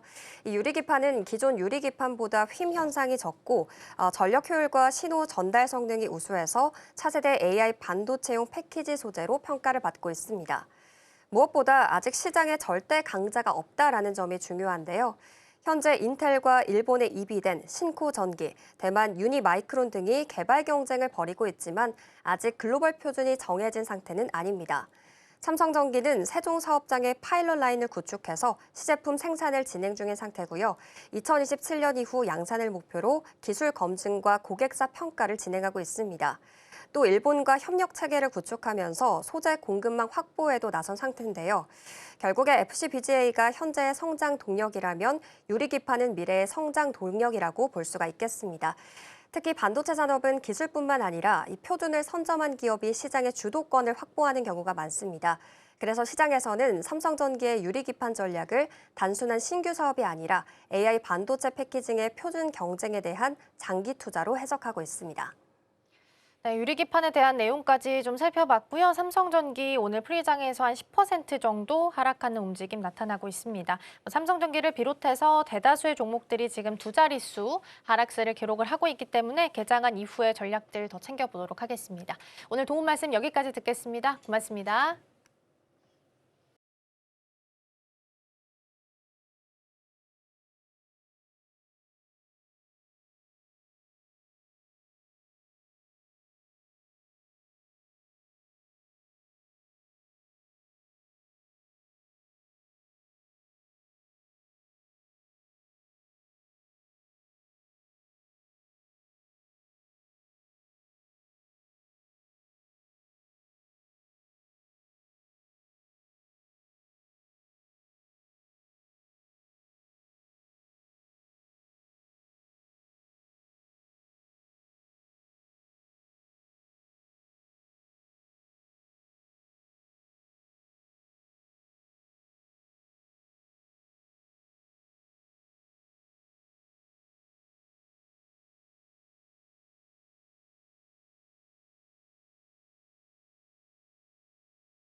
개장까지 10분 남은 시점 스탁포인트 출발하겠습니다. STV 황민혁 전문가와 함께합니다. 전문가님 어서 오세요. 네, 안녕하십니까. 네, 주말 사이 뉴욕 증시는 기술주 중심으로 크게 밀렸습니다. 브로드컴의 AI 칩 사업 성장세가 시장 기대치에 미치지 못했고요. 또 예상보다 강한 고용 지표에 금리 상승 우려까지 겹쳤습니다. 특히나 엔비디아가 약 6% 하락하면서 시총이 3천억 달러 이상이 줄었고요. 필라델피아 반도체 지수가 10% 넘게 급락하기도 했습니다. 우리 시장 넘어와 살펴보면요. 지난주에 검은 금요일이었죠. 장 초반부터 코스피 매도 사이드카 발동되면서 5% 넘게 폭락했었습니다. 특히나 반도체 투탑이 낙폭을 키웠었고요. 젠스당 엔비디아 CEO 방한 소식에 기대감으로 움직였던 종목들까지도 일제히 하락세를 보였습니다. 프리장에서 반도체 투탑 오늘 10%가량 급락이 나오고 있고요. 그 밖에도 대다수의 시총 상위 종목들 하락세 보이고 있습니다. 그럼 저희 먼저 시장 진단부터 해보도록 하겠습니다. 지금 국내 증시에서 코스피 8,000선 붕괴 우려까지 나오고 있는 상황입니다. 지금 검은 월요일의 공포가 확산되고 있는데요. 전문가님, 시장이 이렇게까지 급격하게 하락세로 돌아선 배경과 타임라인 어떻게 될까요? 일단 시장은 지금 공포감을 좀 많이 느끼고 있는 장이고요. 네. 그만큼 이제 그동안 주가가 많이 올랐기 때문에 지금으로서는 이제 약간 부담감을 많이 느끼고 있습니다. 그런데 지금까지 주가가 그동안 좀 잘 올라왔었는데 사실 시장의 변동성이 나오기 시작했던 그 배경을 보게 된다면 국내 증시 같은 경우에는 3월 달에 주가의 변동성이 굉장히 크게 나왔었어요. 사실 3월 달에 주가의 급락이 나왔을 때는 이란과 미국의 전쟁에 대한 이슈였거든요. 그리고 나서 결국 이제 변동성을 주다가 다시 한번 주가가 올라갔죠. 하지만 이란과 미국이 협상을 좀 빨리 끝낼 거라고 예상을 했었지만 이게 계속 장기화되고 있다 보니까 트럼프 대통령도 지금 그 전까지도 이란과 협상이 이제 곧 끝난다라고 얘기를 했었죠. 하지만 기간이 길어지면서 결국은 뭐 유가라든지 유가를 포함해서 이제 물가가 계속 오르기 시작했고요. 그리고 또 이제 아직까지도 협상이 지금 되지 않았기 때문에 시장은 약간 불안감을 느끼다 보니까 환율 쪽, 그 달러 쪽, 이 안전자산 쪽으로 자금들이 많이 또 몰리기 시작했습니다. 어쨌든 이런 피로들이 계속 누적되다 보니까 주가는 또 많이 올라갔고 그리고 지난 금요일 날 미국에서 발표했던 고용 지표 역시도 굉장히 잘 나왔고요. 그래서 시중에서는 이미 어느 정도 이제 금리 인상에 대한 목소리들이 나오기 시작을 했었습니다. 중요한 건 결국은 이제 이란과의 전쟁으로 인해서 많이 올라갔던 이 물가, 이게 이란과의 전쟁이 종결되지 않는 이상 결국은 이제 금리 인상 쪽으로 갈 수밖에 없고요. 그리고 금리 인상이 되게 된다면 결국 이제 뭐 시장은 주가 하락으로 이어질 수밖에 없거든요. 과거에도 제가 한번 얘기를 했었지만 금리 인상 자체는 결국 주가 하락으로 이어질 수밖에 없는 큰 변수입니다. 그래서 지금으로서는 가장 큰 문제는 미국과 이란의 이 종전 협상, 이게 가장 중요하다라고 생각을 하시면 될 것 같고요. 만약에 종전이 되게 된다면 그러면 이제 뭐 지금 물가에 대한 부담을 크게 느끼지 않아도 되고 그리고 유가도 떨어지게 될 거고 그렇다면 이런 이제 낙폭의 큰 변동성이 나올 이유가 없겠죠. 그래서 결국은 3월 달에 시작된 이란과 미국의 전쟁이 지금까지 여러 가지 또 이제 피로감을 느끼면서 주가는 많이 올랐고 여기서 한 번에 좀 터지고 있다. 이렇게 보시면 좋을 것 같습니다. 네, 우리 시장의 급격한 하락세의 가장 주된 배경은 역시나 전쟁을 꼽을 수가 있겠습니다. 특히나 지금 금리 인상에 대한 경계심까지 나오고 있기 때문에 시장이 하락세 크게 보이고 있는데요. 우리 양시장 지난주에 큰 폭으로 주저앉았고 또 오늘 우리 정규장 7,200선 또 7,300선 정도쯤에서 출발할 것으로 예상이 되고 있습니다. 하지만 그동안 저희가 좀 공식 아닌 공식이 있었죠. 이 급락은 곧 매수 기회다 이런 공식이 좀 있었는데 그렇다면 지금의 조정 국면에서도 이 공식이 유효할지가 궁금합니다. 전문가님 어떻게 보고 계실까요? 일단 전제 조건이 먼저 필요할 것 같아요. 네. 만약에 지금 이제 속보로 아침에 보니까 트럼프 대통령이 이번 주 월요일부터 수요일 안에 네. 이란과 협상을 하겠다라고 얘기를 했거든요. 만약 협상이 체결된다라는 전제 조건이 있다면 이번에 역시 주가가 빠졌을 때 매수에 대한 기회로 활용하는 건 좋습니다. 하지만 지금까지 그렇게 얘기를 했지만 협의가 지금 된 게 없거든요. 지금 마치 양치기 소년처럼 시장에서는 이제 트럼프 대통령의 그 말에 반응을 하지 않고 있어서 지금으로서는 이제 오늘장 만약에 협상이 나온다고 하더라도 결국은 거의 수요일에 거의 임박해서 극적으로 나올 가능성이 좀 있다라고 생각을 해본다면 아무래도 지금 오늘장의 주가가 크게 밀렸다고 해서 바로 매수의 기회로 활용하기보다는 차라리 수요일까지는 좀 변동성을 좀 지켜보면서 그리고 나서 이제 뭐 만약에 최종적인 합의가 이루어진다, 뭐 가능성이 높아진다. 그러면 그때 저가 매수의 기회로 활용하는 것도 저는 괜찮을 것 같습니다. 그러니까 너무 빨리 매수하는 건 조금 자제할 필요가 있겠다 이렇게 말씀드리겠습니다. 네, 미국과 이란 간의 합의가 체결이 된다면 매수 기회로 활용해 볼 수 있겠지만 확정된 사실이 나오는 이 수요일까지는 조금 더 관망된 자세로 지켜보시는 게 좋을 것 같고요. 그 이후에 대응하시는 게 좋을 것 같습니다. 그럼 저희 환율 이야기 넘어가 보려고 하는데요. 지난 6일 새벽 야간 거래에서 1,559원까지 올랐고 또 공항 영업점은 1,624원까지 올랐다고 하더라고요. 이렇게 지금 외환 시장의 변동성이 극에 달하고 있는 상황입니다. 전문가님, 지금 이런 환율 급등의 원인이 무엇일지 또 금융시장 전반적으로 리스크 전이될 수 있을까요? 환율 급등의 원인이라고 본다면 일단 외국인들이 매도를 하고 있거든요. 이 매도하면서 이제 자금들이 계속 유출이 되고 있다라는 건데 사실 그 외국인들이 팔고 있는 이유는 환율이 상승할 거라는 기대감이 이게 이제 깔려 있다라고 볼 수가 있거든요. 그래서 외국인들이 매도해서 나가면서 환율이 올라가는 부분도 있고 환율이 올라갈 거라고 예상해서 매도하는 부분도 있고요. 그렇게 환율이 올라가게 될 거라는 이유는 결국은 이제 불안감이겠죠. 그래서 안전자산인 이제 달러 쪽으로 자금들이 계속 몰리고 있는 이유는 결국 지금 시장이 어느 정도 불안감을 좀 갖고 있다라는 거예요. 미국과 이란이 사실은 뭐 지금 합의가 되지 않고 있는 상황이기 때문에 그러면 결국 이제 물가는 계속 올라가고 물가 상승 압력 때문에 지금 한국은행이라든지 또는 이제 미국에서도 금리 인상을 해야 된다는 목소리가 지금 나오고 있거든요. 그렇다고 한다면 금리 인상이 됐을 때는 환율이 올라가는 건 당연한 거예요. 그래서 환율이 만약에 안정화되기 위해서는 결국은 이제 이란과의 미국의 합의가 필요하다. 그렇게 된다면 이제 안전자산인 달러 쪽에서 자금들이 몰리지 않고 좀 나올 가능성이 있겠죠. 그렇다면 환율이 조금 안정화될 가능성이 있고요. 금융시장 안에서 본다면 사실 환율이 만약에 올라갔을 때 수혜주하고 피해주 뭐 많이 얘기하는데 사실 원달러 환율이 상승했을 때 우리나라 수출주들이 뭐 수혜주다라고 얘기를 하지만 환율이 급격하게 많이 올라갔을 때는 이런 공식 자체가 다 깨집니다. 그러니까 전반적으로 이제 환율 상승에 대한 부분들인 불안감에 의해서 움직이는 경우들이 많기 때문에 지금은 이제 환율 상승 자체가 국내 증시는 뭐 수혜주라고 볼 수 있는 그런 기업들은 사실은 좀 없다 이렇게 보시면 좋을 것 같습니다. 네, 저희 외국인 수급으로 이야기 넘어가 보려고 합니다. 지금 코스닥에서 지난 한 달 사이에 약 4조 원 가까이 매수했지만 코스피에서는 60조 원가량 순매도를 기록을 했는데요. 그런데 외국인 수청 비중이 코스닥뿐만 아니라 코스피 쪽에서도 늘어났습니다. 전문가님, 이거 디커플링 현상 같은데 어떻게 해석하면 좋아요? 일단 외국인들이 계속 매도를 하고 네. 있는데 시가총액에서 이제 그 비중 자체가 늘어났다라는 게 사실은 좀 이해가 되지 않을 거예요. 네. 그런데 이제 문제는 뭐냐면 외국인들이 매도하고 있지만 주가가 많이 올랐거든요. 그러니까 보유하고 있는 비중 자체가 이제 주가 상승으로 인해서 늘어날 수밖에 없는 이런 구조였다는 거죠. 그래서 지금 외국인 같은 경우에는 매도를 하지 않았어도 늘어났을 거고요. 매도를 했었어도 늘어났을 거예요. 근데 만약에 주가가 빠졌다면 당연히 비중은 늘어나지 않았겠죠. 결국 이 원인은 외국인 이제 주가가 그만큼 많이 올랐기 때문에 이런 현상이 나타났다라고 보시면 되고요. 이것 때문에 외국인들이 지금 실제로 비중을 늘리고 있네? 이렇게 잘못된 해석을 하게 된다면 안 되겠죠. 그래서 일단 중요한 건 국내 증시 같은 경우에도 외국인들 수급이 아직까지는 매수 전환이 안 되고 있거든요.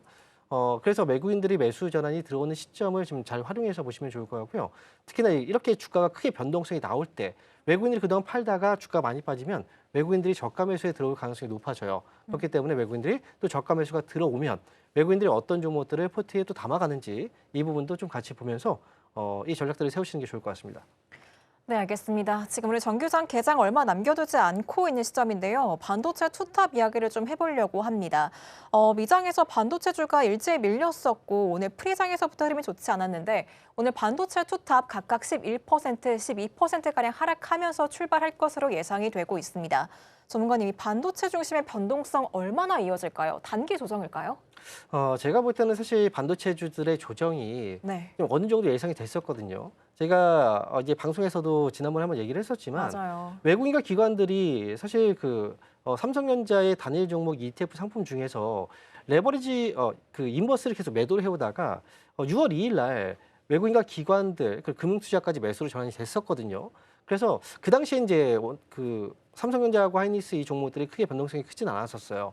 그래서 이렇게 매도하다가 매수 쪽으로 인버스 쪽에 매수가 들어왔다는 건 시장 조정, 이 종목들에 대한 조정을 어느 정도 예상하고 들어온 자금이기 때문에 그래서 단기 이제 삼성전자와 하이닉스에 대해서는 좀 주의가 필요하다는 얘기들도 좀 했었죠. 그래서 이 부분은 좀 주의를 좀 해봐야 될 것 같습니다.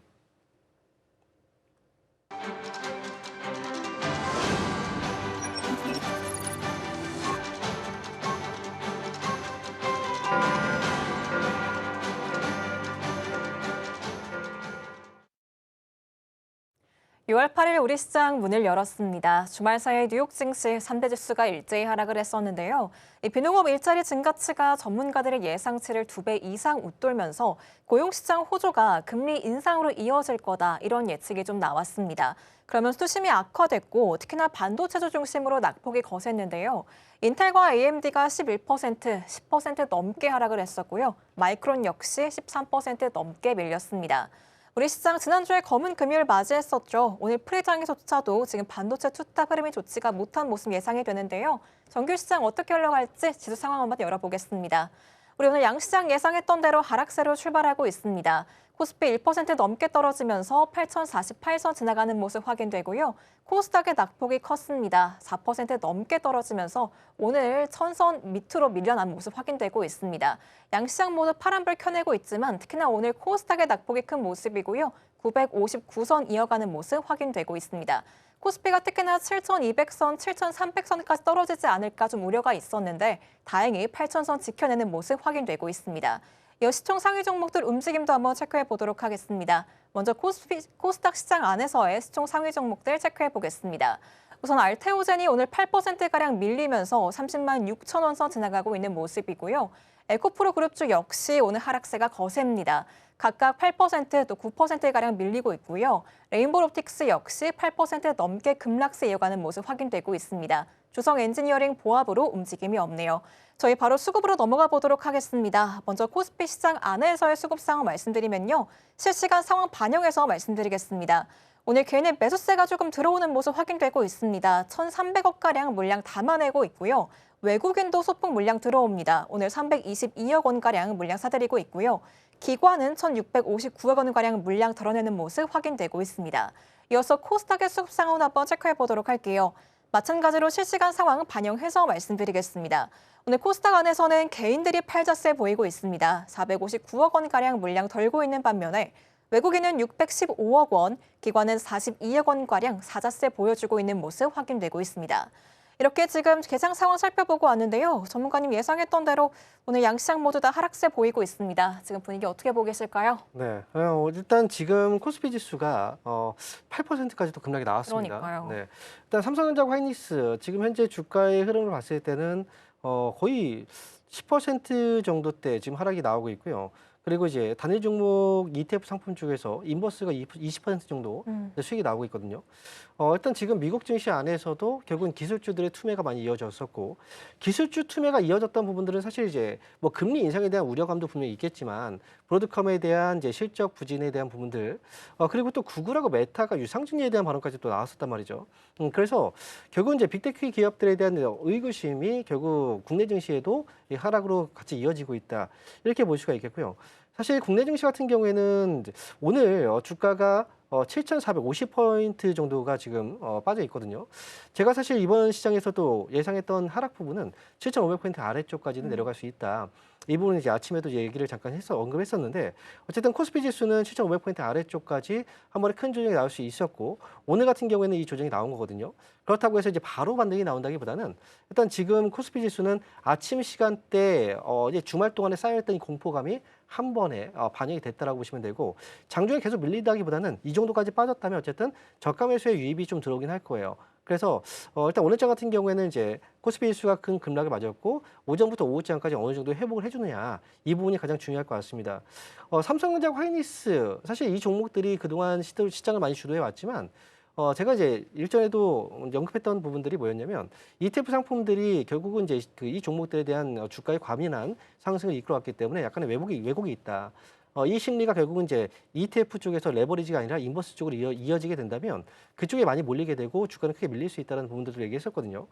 지금 코스피 지수는 그동안에 사실 중간에 거의 큰 조정 없이 잘 올라왔었던 증시였기 때문에 지금 같은 어쨌든 지금 이런 조정 구간은 싸게 살 수 있는 마지막 또 기회가 될 가능성이 있거든요. 여기서 이제 마지막이라고 한다는 건 결국 금리 인상에 대한 어떤 이제 얘기들이 계속 나오고 있기 때문에 이번에 시장이 좀 많이 밀렸을 때는 오히려 좀 저가 매수의 기회로 활용하는 건 좋겠지만 너무 일찍 들어가는 것보다는 수요일까지는 좀 확인하고 들어가시는 게 좋겠다. 오늘 같은 경우는 좀 관망으로 보고 오늘 아침에 크게 떨어졌는데 파는 전략은 좋지 않습니다. 팔고 나서 또 주가가 반등이 나올 수 있으니까 이 부분 또 유의해서 보시면 좋을 것 같습니다.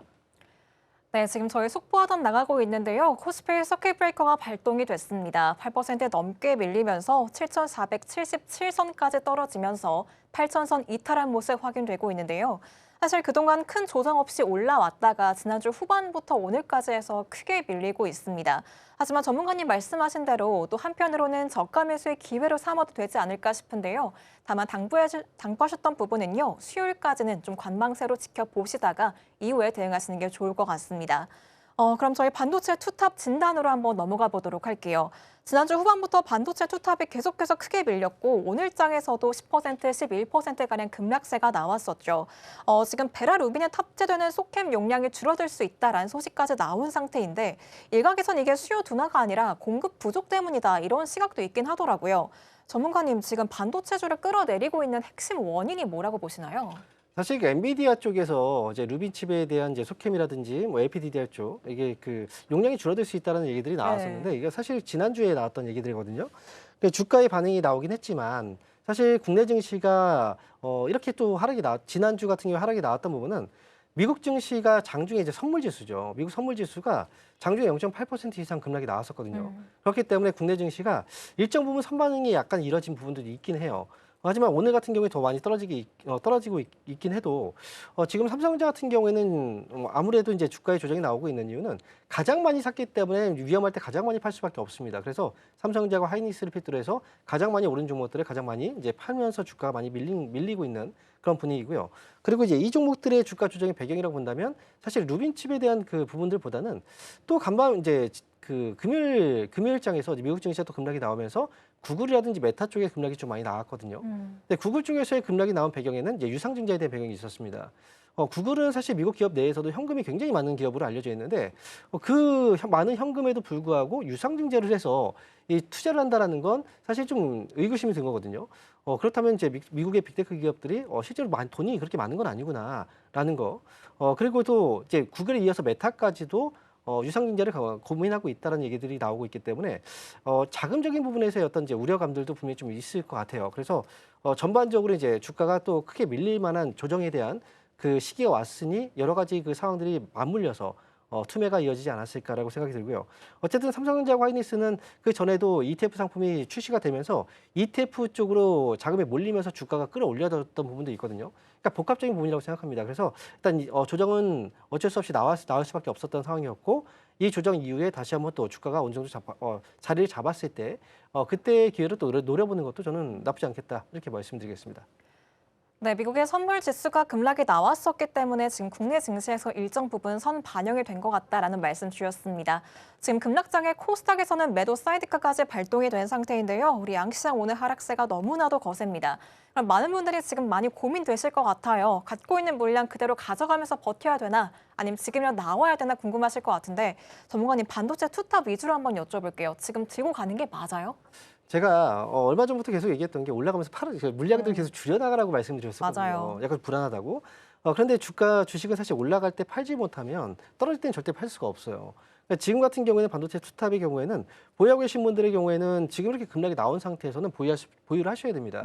떨어졌을 때 이거 팔고 나서 또 올라갈 수가 있거든요. 그러니까 일단 삼성전자하고 하이닉스를 보유하고 계시다라고 한다면 지금 이렇게 급락이 나온 장에서는 보유하시는 게 맞고요. 그리고 나서 이 다음에 주가가 어느 정도 회복이 나오면서 반등이 나올 때 그때 빠져나오는 게 좋아요. 빠져나온다는 것은 이제 수익으로 정리를 해 나가야 된다는 거죠. 다만 이제 올라갈 때 더 올라갈 거라고 기대를 하다가 결국은 또 떨어지게 된다면 그때는 기회가 또 안 나올 수도 있으니까요. 어쨌든 이번에는 보유하시되 이번에 올라갈 때는 잘 정리를 조금씩 해 나가자. 올라갈 때 이렇게 말씀드리겠습니다. 네, 역시나 주가는 올라갈 때 팔아야 되는 게 맞는 것 같습니다. 들고 계신 분들은 조금 더 가져가 보시는 게 좋을 것 같고요. 사실 오늘 젠슨왕 CEO가 8시 반에 SK 본사 찾아서 최태원 회장과 만났었죠. AI 클라우드라는 재료가 지금 이야기 나오고 있는 상황인데요. 지금 코스피 시총 상위 종목들 가운데에서 유일하게 거의 SK텔레콤만이 빨간불을 켜내고 있는 상태입니다. 전문가님, 그렇다면 오늘장에선 좀 SK텔레콤이 그나마 버텨줄 수 있을까요?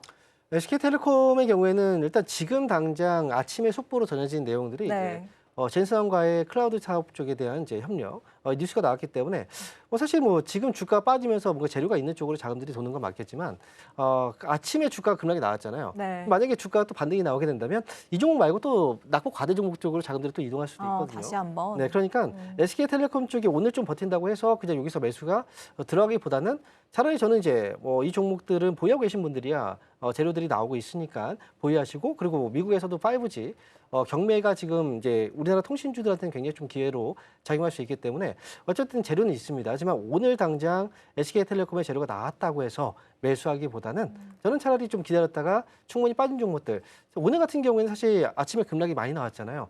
그러면 반발 저가 매수가 분명히 또 들어올 수 있단 말이죠. 일시적으로나마 저가 매수를 해서 단기 트레이딩 관점에서 좀 수익을 낼 수 있는 기회들이 있을 거예요. 차라리 낙폭 과대 종목들을 저점 매수를 해서 좀 단기 수익을 내는 이런 전략들이 오히려 좀 낫지 않을까 이렇게 보고 있습니다. 네, 지금 SKT를 매수하기보다는 충분히 빠진 종목들 위주로 접근하시는 게 좋을 것 같습니다. 지금 저희 젠슨왕 씨 이야기 조금 넘어가 보려고 하는데요. 네이버의 로봇 사옥이죠. 1784를 오늘 방문을 하고요. 오후에는 네이버 스트리밍 플랫폼이죠. 치즈직 라이브에 이혜진 의장과 함께 출연한다고 합니다. 그렇다면 지금 이 만남을 통해서 소버린 AI를 넘어서서 지금 로보틱스 협력으로까지 기대해 볼 수 있을지 이 내용 궁금한데요. 전문가님, 저희 오후장에서 조금 이 반등의 실탄을 마련해 볼 수가 있을까요? 가능성은 좀 있다고 생각을 하거든요. 네. 일단 젠슨왕 쪽에 대한 이제 그 모멘텀이 사실 그 우리나라 방문하기 전부터 주가의 급등으로 이어지긴 했었어요. 맞아요. 그리고 나서 이제 정작 방문을 하는 시점에 맞춰서 주가가 또 빠졌단 떨어졌죠. 말이죠. 네. 네, 재료 소멸이라고 볼 수 있는데 어쨌든 지금 같은 경우에는 이제 구체적으로 이 동맹 기업들과의 만남에서 조금 더 건설적인 우리가 알고 있는 내용들보다 조금 더 호전적인 이야기들이 나오게 된다면 거기에 있어서는 이제 일단 재료들이 나오는 거기 때문에 저가 매수가 다시 또 들어올 가능성이 있습니다. 그리고 그 종목들이 주가가 최근에 많이 빠졌기 때문에 그래서 일단 관련 종목들에 대해서는 좀 눈여겨 보시는 것도 전 좋을 것 같다는 생각이 들고요. 오늘 장 안에서도 사실 오늘 이제 또 방문이 또 예정되어 있기 때문에 오늘 같은 경우에는 이제 LG 그룹 주들이라든지 또는 현대차 쪽이라든지 아니 네이버라든지 이런 쪽에 대해서는 일단 반등이 나올 때 그때를 좀 기회로 활용해 보는 것도 좀 나쁘지 않겠다 이렇게 보겠습니다. 네, 젠슨왕 씨의 방안이 실제로 이루어지고 난 이후에 재료 소멸로 좀 관련주들 주가가 밀렸었는데요. 네이버의 주가 오늘 장에서 반등이 나올 수 있을지는 조금 더 지켜봐야 될 것 같습니다. 젠슨왕 CEO의 오늘 마지막 일정이 또 있죠. 이 국내 주요 대기업 AI 로봇 기업들이 총 출동하는 자리입니다. 이 코리아 AI 에코시스템 리셉션에 참여한다고 하는데요. 이 자리에는 삼성, SK뿐만이 아니라 현대차, LG, 두산 로보틱스까지 다 참여한다고 합니다. 전문이 그럼 이 자리에서 저희가 가장 먼저 좀 가시적인 성과나 모멘텀을 볼 수 있는 동맹 전선 어디일까요? 사실 그 엔비디아의 젠슨왕과 관련해서는 모든 종목들이 거의 동시에 움직이기 때문에 사실 어느 특정 종목 기업이 뭐 흑자다라고 얘기할 수는 없습니다. 그래서 일단 뭐 반응이 나온다면 모두 같이 나오지 않을까라고 생각이 들고요. 하지만 이제 최근에 보면 이제 네이버 쪽에 대한 약간 이제 관심도가 좀 많이 주목도가 좀 올라가고 있는 편이긴 해요. 네이버 쪽이 지금 엔비디아 쪽과의 어떤 동맹 관계 이런 부분들도 있고 그리고 지금 이제 또 국무총리로 지금 지명이 됐던 분께서 지금 과거에 네이버 쪽의 대표였거든요. 이 부분들도 사실은 주목을 좀 받을 가능성도 있기 때문에 사실 뭐 이건 일종의 또 테마가 될 수도 있어요. 어쨌든 지금 같은 경우에는 젠슨왕의 행보와 함께 주가가 반등이 나오게 된다면 관련 종목들은 모두 다 같이 또 올라오지 않을까라고 생각이 들고요. 이런 가능성은 충분히 있다고 봐요. 그렇기 때문에 일단 뉴스 잘 체크해 보시고 그리고 반등이 나올 때 뭐 단기로나마 또 대응할 수 있는 기회들이 생길 수 있거든요. 아니면 또 기존에 보유하고 있다라고 한다면 그 시점에 맞춰서 반응이 왔을 때 뭐 추가 매수해서 단가를 좀 낮추는 전략들도 사실은 또 있을 수 있으니까 이 부분을 참고해서 좀 보시면 좋을 것 같습니다. 네, 사실 젠슨왕 CEO의 만남으로 인해서 특정 그룹주가 먼저 움직인다라고 보기보다는 좀 전체적으로 전반적인 동시 움직임이 나올 가능성이 커 보입니다. 그리고 반등이 나올 때 추가 매수해서요, 이 평균 단가를 낮추는 것도 하나의 전략이다라는 말씀까지 들어봤습니다.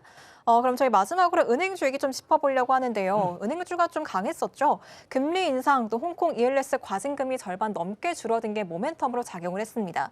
전문가님, 사실 은행주가 좀 강하다가 오늘장에서 종목별 희비가 엇갈리고 있는 것 같긴 한데요. 은행주가 이번 주에는 좀 흐름이 괜찮을 거다라고 전망하실까요? 은행주들은 지난주에 좀 반등이 나왔는데 전반적으로 은행주들의 움직임을 봤을 때는 사실 뭐 크게 뭐 떨어지거나 이러지는 않았었어요. 네. 왜냐하면 지금 시장의 일단 조정의 가장 큰 원인이라고 본다면 사실 금리 인상에 대한 공포감이거든요. 그렇다고 한다면 은행주들은 금리가 인상됐을 때 오히려 수혜주로 이 거론이 될 수 있는 종목들이기 때문에 그동안 시장이 흔들렸어도 잘 버티고 있었단 말이죠. 그래서 은행주들의 경우에는 사실 오늘 뭐 주가가 떨어지는 건 시장의 분위기 때문에 급락이 나왔을 때는 같이 떨어질 수 있어요. 하지만 이제 금리 인상에 대한 어떤 우려감들이 계속 남아 있다면 은행주들 같은 경우에는 그 안에서는 주목을 받을 가능성이 있기 때문에 사실 뭐 이 부분은 사실 이번 주 미국과 이란의 협상 이 문제를 좀 보고 만약에 협상이 좀 지연된다라고 한다면 은행주들의 반등의 가능성도 충분히 있다 이렇게 볼 수가 있겠습니다. 네, 역시나 미국과 이란 간의 합의 여부가 시장의 주요 변수로 작용할 것 같습니다. 오늘 우리 시장 하락세가 너무나 큰데요. 장 후반까지 움직임 체크해 보시면서 반등 나올지 체크해 보시면 좋겠습니다. 그럼 스탁 포인트는 여기서 마무리하겠습니다. 황민혁 전문가와 함께했습니다. 오늘 말씀 고맙습니다. 감사합니다.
네, 계속해서 캐스팅콜로 이어가 보도록 하겠습니다. 오늘 도움 말씀에는 기업공시연구소 변영인 대표 자리해 주셨습니다.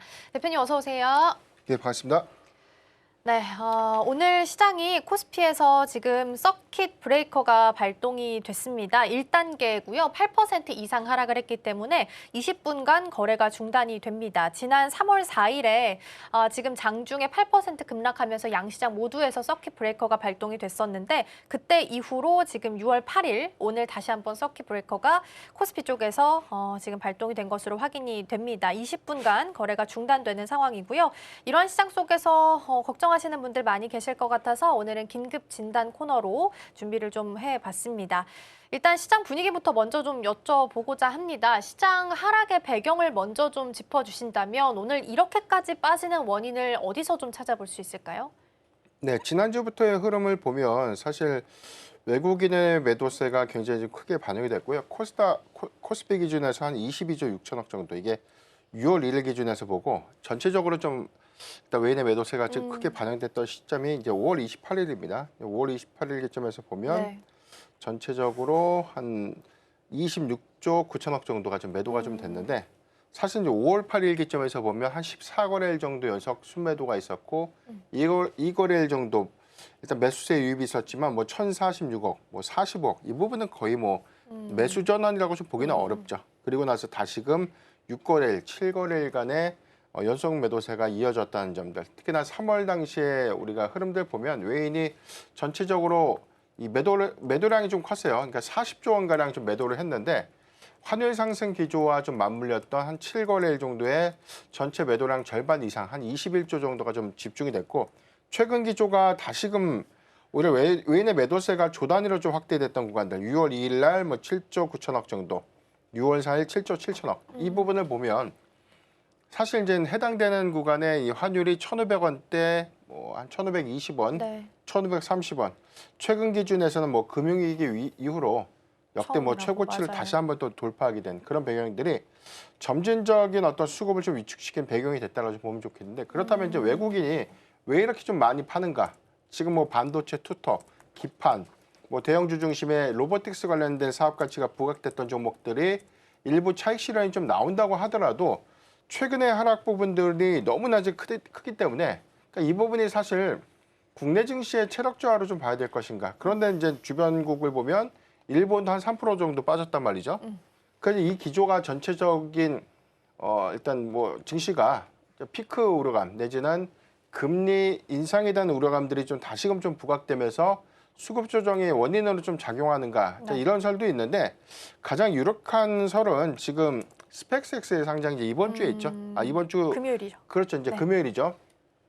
그래서 IPO를 좀 앞두고 있는 상태이기 때문에 역대 최대 이제 공모 거의 뭐 100조 원 가량의 이제 공모 자금에 대한 유입 부분들이 대체적으로 이제 미국 안에 우주항공 섹터의 기초자산 편입을 위한 선침해 자금들에 대한 이탈. 그래서 이제 외인과 기관 중심의 매도세가 좀 나오고 있다라고 보는 게 명확할 것 같고 과거에도 이제 비슷한 유형의 수급 흐름들이 있어요. 이제 아람코가 역대 IPO 그쵸. 최고치를 좀 맞아요. 기록했던 시점에도 외인의 매도세가 좀 컸고 기관의 어떤 매도세도 좀 동조돼서 좀 이루어졌는데 이 기조가 이제 환율의 상승 기조와 좀 맞물리다 보니까 오히려 이 증시의 이 영향이 그때 당시보다 상대적으로 좀 더 크게 작용하고 있는 모습이 아닌가라고 좀 판단이 좀 되고 있기 때문에 일단 단발성 요인을 보면 이번 주까지에 대한 동향 부분들 특히나 저는 한 화요일 정도까지에 대한 수급 영향들 외인의 매도량들이 크게 좀 반영이 될 것이다라고 좀 예상을 해보겠지만 저는 저번 주에 사실 많은 부분들에 대한 해지성 물량들은 좀 반영됐다고 봅니다. 다만 이제 이번 주에 11일이죠. 이제 선물 옵션 동시 만기를 좀 앞두고 있는 상태이기 때문에 네. 개별적으로 보면 이제 차익 실현 또는 이제 해지성 물량들이 일부 좀 출회될 수 있는 부분들은 주시를 좀 해봐야 될 것 같고요. 환율이 오늘 기점에서는 일단 상승이 아니라 소폭 좀 내리고 있습니다. 지금 기조를 보면 5원 8전 정도가 좀 내리고 있는데 여전히 1,553원 이전, 네. 뭐 1,550원대를 좀 돌파한 구간이기 때문에 부담스러운 구간은 맞다. 이런 부분들이 종합적으로 이제 수급에 상당한 좀 영향을 좀 미쳤다. 이렇게 좀 보면 좋을 것 같습니다. 그러게요. 일단은 지금 보시다시피 코스피는 서킷 브레이커 그리고 코스닥은 매도 사이드카 지금 발동이 된 상황이고 움직임을 좀 보긴 해야겠습니다만 아까 말씀 좀 전해 주신 것처럼 반도체 투톱이 워낙 우리 시장에서 많은 부분을 차지를 하고 있었고 차익이 나올 만한 구간에 가격대에 있긴 했습니다. 근데 문제는 여기서 차익이 나오면 이걸 받아줄 수 있는 주체가 있어야 되는데 이게 지금 뚜렷하지 않았고 체력도 없는 상황이다 보니까 말씀해 주신 것처럼 매도가 지금 매도를 부르는 현상이 이어지고 있는 것 같습니다. 대표님 걱정되는 것 중에 하나는 또 반대 매매에 대한 부분이 아닐까 싶어요. 일단 만약에 내일 반등이 나와서 반대 매매가 캔슬이 되거나 혹은 더 나빠져서 반대 매매가 나오면 다시 악순환에 좀 빠질 수 있기 때문에 우려를 어느 정도 해야 될지 궁금합니다. 지금 미선물 상황이 일단은 플러스권이라서 네. 걱정을 덜 해도 될지 어떻게 보세요? 일단 신용잔고가 6월 4일 종가 기준에서 보면 37조 한 7천억 정도가 네. 좀 됩니다. 우리가 한 33조, 한 34조 원대 정도 제가 3월 달 좀 기억을 하고 네네. 있고요. 그때 당시에 비해서는 뭐 신용잔고가 좀 증가를 한 건 맞죠. 네. 이 부분이 단기적으로 이제 반도체 투톱에 좀 집중이 좀 됐었고 여기도 해서 삼성전자, SK하이닉스의 이제 2배 레버리지 ETF 출시도 역시나 이 부분이 이제 그만큼에 대한 주가 변동성이 좀 크다 보면 종가에 사실상 일단 차익 실현 부분들이 좀 더 네. 반영이 되면 오히려 이제 해지성 물량들이 종가 기준에서 매도 처리가 좀 많이 되죠. 자, 이런 부분들이 사실 주가 가치에 대한 부분을 보면 상당히 좀 왜곡이 될 수 있는 요인들인데 지난주 뭐 금요일에도 상당히 유사한 흐름들 좀 나와줬지만 오늘은 미국 선물 지수가 현재 강보합권에서에 대한 흐름을 유지하고 있기 때문에 일단 서킷 브레이커가 좀 해제되고 난 이후에 대형주 중심의 수급 낙폭을 어느 정도 좀 축소해 준다면 내일장의 이 반대 매매 우려감들이 어느 정도는 좀 희석될 수 있는 네. 요인이 좀 될 수 있다고 좀 보고 있는데 대체적인 기조를 보면 오늘은 전약 후반 기조가 좀 어느 정도 좀 예상해 볼 수 있지 않을까. 대체적으로 이제 큰 폭의 뭐 양봉 전환은 좀 아니더라도 낙폭을 좀 대거 좀 축소할 수 있는 배경이 좀 될 수 있다고 좀 보고 있고 관건지 외인의 매도세가 이제 진정이 좀 될 것인가인데 사실 최근 수급 기조에서 봤을 때도 네. 지금 6월 뭐 2일과 6월 4일에 좀 집중됐던 매도세가 좀 컸고 네. 지난주 금요일 종가 기준에서 한 3조 7천억 정도 적은 양은 아니지만 이전보다는 매도량이 좀 많이 축소가 좀 된 부분이죠. 오늘 시초에는 한 2,400억인데 오전장에 거의 뭐 2조 원대를 크게 좀 상회하지 않는다면 외인의 어떤 매도세는 어느 정도 좀 진정이 좀 된다. 그래요? 그 시그널이 좀 중요할 것 같습니다.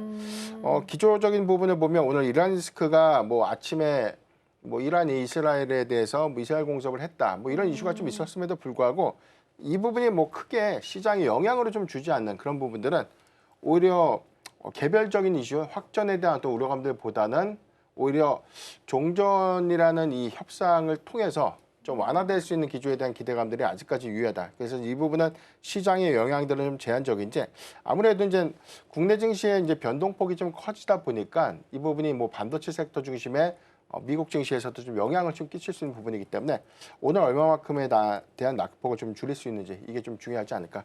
다만 그럼에도 불구하고 시장의 유동성은 좀 나쁘지는 않습니다.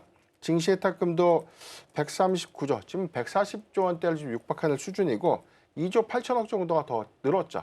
그러니까 최근에 이제 외인의 매도세가 좀 커지고 있음에도 불구하고 개인 중심의 매수세가 재차 좀 잘 유입이 좀 되고 있다는 점. 특히나 대형주 중심의 수급 쏠림은 어느 정도의 하방을 좀 지지해주는 역할을 좀 하고 있다는 점에서 오늘 오전장 중후반까지에 대한 낙폭 축소 이후에 오후장 흐름들을 조금 더 면밀하게 좀 주시를 해봐야 되는 구간이 아닐까 보고 있습니다. 네, 지금 코스피가 9시 23분을 기해서 서킷 브레이커가 해제가 됐습니다. 지금부터 10분간 단일가 매매에 들어가기 때문에 지금 호가창 바쁘게 좀 움직이고 있는 부분들 체크를 좀 먼저 해보시면 좋겠고요.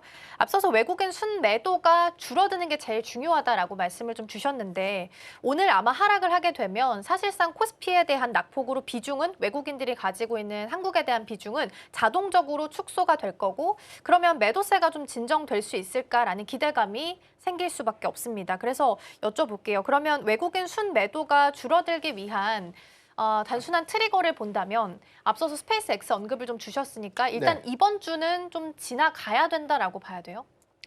해치성 물량들이 지난주에 이제 대거 차익 실현을 좀 동반을 했기 때문에 오늘까지는 이제 개별주 중심의 좀 매도세가 좀 나올 것 같고요. 네. 일단 대형 로보틱스 관련 특히나 뭐 젠슨아 CEO의 방한 기대감들이 전혀 저는 반영되지 못했다고 봅니다. 그쵸. 오른 것도 없는데 오히려 빠지는 거 더 크기 때문에 투자자분들은 굉장히 큰 혼선이 좀 있을 것이고요. 오늘 개별적인 이제 회동을 통해서 이제 속속들이 좀 밝혀지게 된 어떤 성과 부분들. 물론 이제 속보를 통해서 확인했던 내용들 보면 구체적인 기업들마다 엔비디아와 세부적인 어떤 이 협력 성과들이 좀 나오고 있고 이게 사옥을 좀 방문하면서 그리고 추가적인 어떤 메시지들이 나오면서 어느 정도 좀 완충 작용을 해줄 수 있지 않을까라는 부분들을 좀 주목을 해봐야 될 것 같습니다. 다만 좀 전체적인 수급 기조가 오늘 코스닥에서도 이제 낙폭이 굉장히 좀 크죠. 특히나 코스닥 안에서는 사실 수익 지표 대비해서 오른 것이 없는데 하락률은 더 큽니다. 더 큰 상황. 특히나 뭐 코스피의 최근 수익률과 코스닥의 6월 수익률을 보면 코스닥의 낙폭이 상대적으로 좀 더 컸었고요. 네. 반도체 소부장주가 뭐 지난주 금요일에는 일부 개별주 안에서 시세를 좀 냈지만 그 이외 종목들이 조정을 받았고 오늘은 조정폭이 좀 더 크다는 점 차이가 있기 때문에 역시나 이런 관점에서 보더라도 반도체 투톱을 좀 중심으로 한 대형주 중심의 수급 쏠림이 현재도 심화되고 있지 않나라고 보여지고 있습니다. 네, 일단 시장 분위기 그리고 외국인의 순매도와 관련된 부분들 좀 짚어주셨고요. 말씀 주신 것처럼 코스닥의 낙폭도 굉장히 큽니다. 뭐 오른 것도 사실 없었죠. 근데 낙폭은 더 크게 나오다 보니까 뭐 천선은 지금 이탈한 상황이라 900선 초반대에서 오히려 움직임이 지금 나타나고 있습니다. 코스닥 관련해서 좀 여쭤보면 천선 아슬아슬하게 유지하는가 싶었는데 오늘은 또 이탈이 벌써 또 나왔거든요. 회복해서 금요일날 유지를 어느 정도 시켜줬기 때문에 코스닥도 만약에 전략 후강의 느낌으로 오늘장 이어간다면 회복만 해주면 그것만으로도 의미를 찾아볼 수 있어요. 네, 오늘 뭐 대형주가 반등이 나면 코스닥도 동조된 반등이 좀 있을 겁니다. 다만 이 개별적인 어떤 수급 주체 자체가 사실 지금 외인의 양 시장을 모두 다 팔고 있다라고 보면 좋을 것 같고요. 기간도 제한된 수급이 좀 들어오고 있는데 사실 개인의 수급 방향성들이 어느 정도 하방을 좀 지지해 주느냐 이게 좀 중요할 것 같고 이 부분이 좀 아쉽게도 코스닥보다는 이제 코스피 특히나 이제 반도체 투톱, 뭐 현대차 그 이외에 뭐 단기적으로 좀 많이 빠졌던 로보틱스 관련 대형주 중심의 매수세 유입으로 좀 전환되지 않을까라는 판단이 좀 들고 있고요. 물론 이제 국민성장펀드가 이제 하반기에 다시금 출시되는 것이 좀 확정이 좀 됐죠. 전체적인 어떤 기조는 코스닥 정책 활성화 기대감들이 계속해서 좀 부각되고 있음에도 불구하고 수급 여건들이 크게 좀 개선되고 있지 못한 아쉬움이 좀 있는데 시장의 흐름을 보면 그래도 대형주가 일단 반등을 좀 해야 되고요. 이 부분이 어느 정도의 가격선들을 재차 좀 유지를 좀 해줘야만 코스닥도 수급적인 기점에서는 어느 정도 좀 동조되면서 좀 안정화를 이룰 수 있지 않을까. 반대로 대형주 중심의 낙폭이 더 커지면 이 부분이 코스닥 주식주 중심의 매수세 전환이라는 기대감들보다는 같이 영향을 더 받는 것이죠. 그러니까 이런 것들이 오늘은 이제 시장의 영향들 관점, 특히나 이제 환율이 상승했고 스펙스X라는 단기 수급 이탈에 관련된 노이즈가 좀 부각될 수 있는 이슈, 여기 대해서 전체적인 금리 인상 기조에 대한 어떤 두려움들, 이런 것들이 위험 자산에 대한 어떤 선호 심리를 좀 낮추면서 네. 조정의 양상으로 좀 이어졌기 때문에 관건은 뭐 정부 정책도 좋고 다 좋지만 어느 정도 수급에 대한 어떤 하방을 좀 지지해주면서 추세 반등을 좀 할 것인가, 환율이 빠르게 안정화될 것인가, 이 여부가 좀 중요할 것 같고요. 여기 대해서 뭐 정책 기대감들이 같이 좀 동조가 되면 오히려 안정화 단계에서 지수가 다시금 좀 재상승할 수 있는 중요한 어떤 시그널이 좀 될 수 있다라고 좀 보고 있습니다.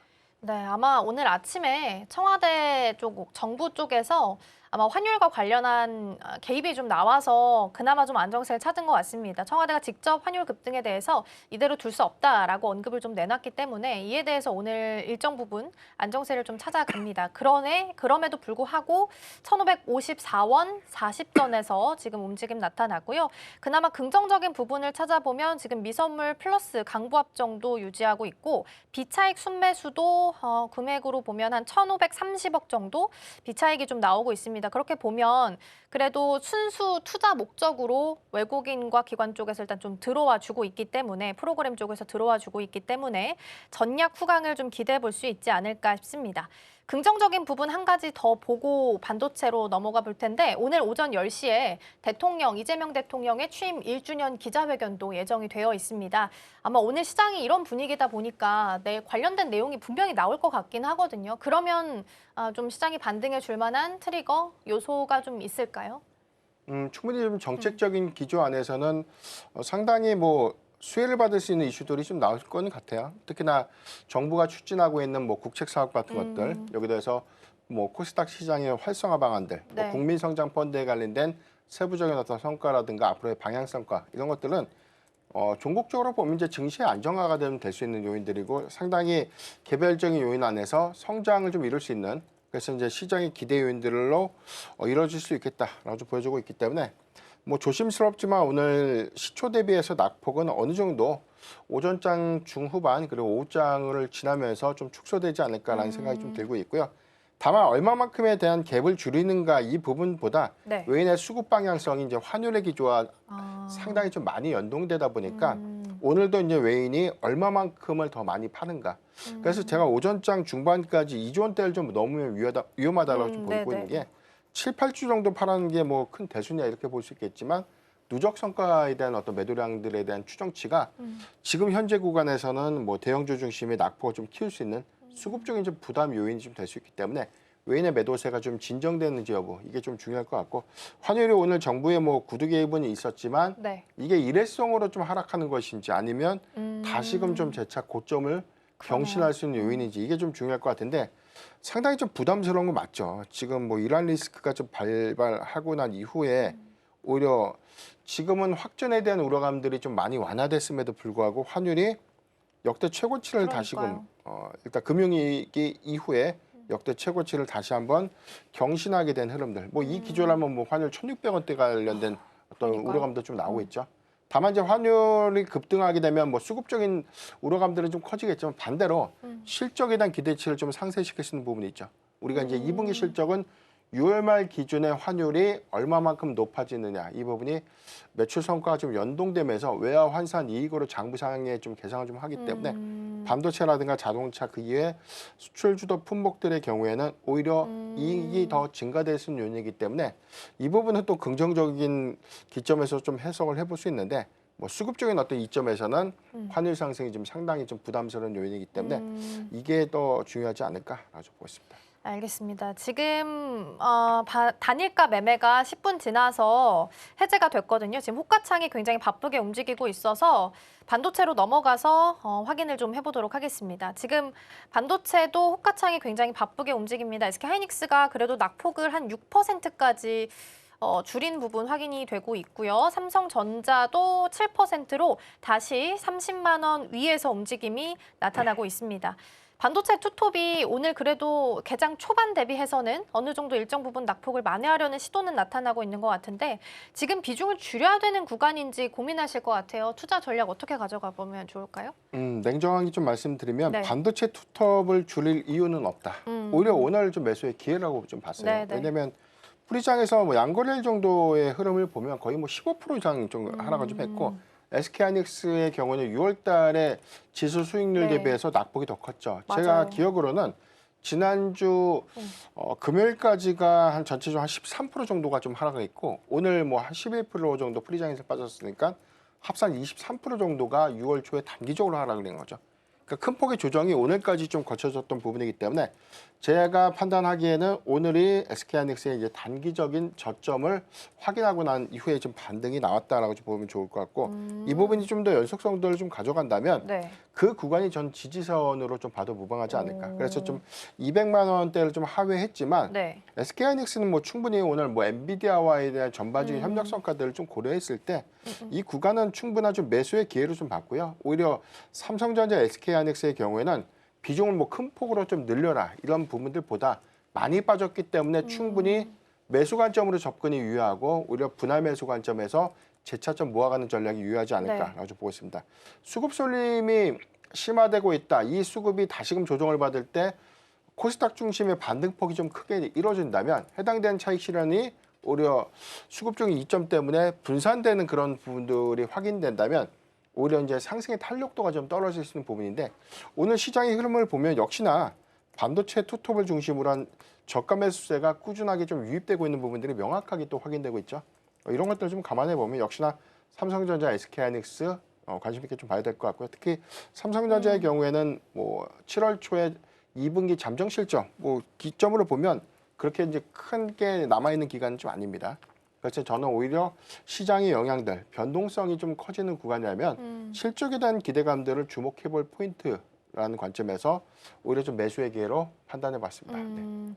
오히려 삼성전자는 매수할 수 있는 기회가 될 수 있다라는 말씀을 좀 주셨습니다. 낙폭을 그래도 빠르게 만회를 하려는 움직임이 시도는 좀 나오고 있는 것 같습니다. 그래서 이러한 부분들 좀 체크해 보시고요.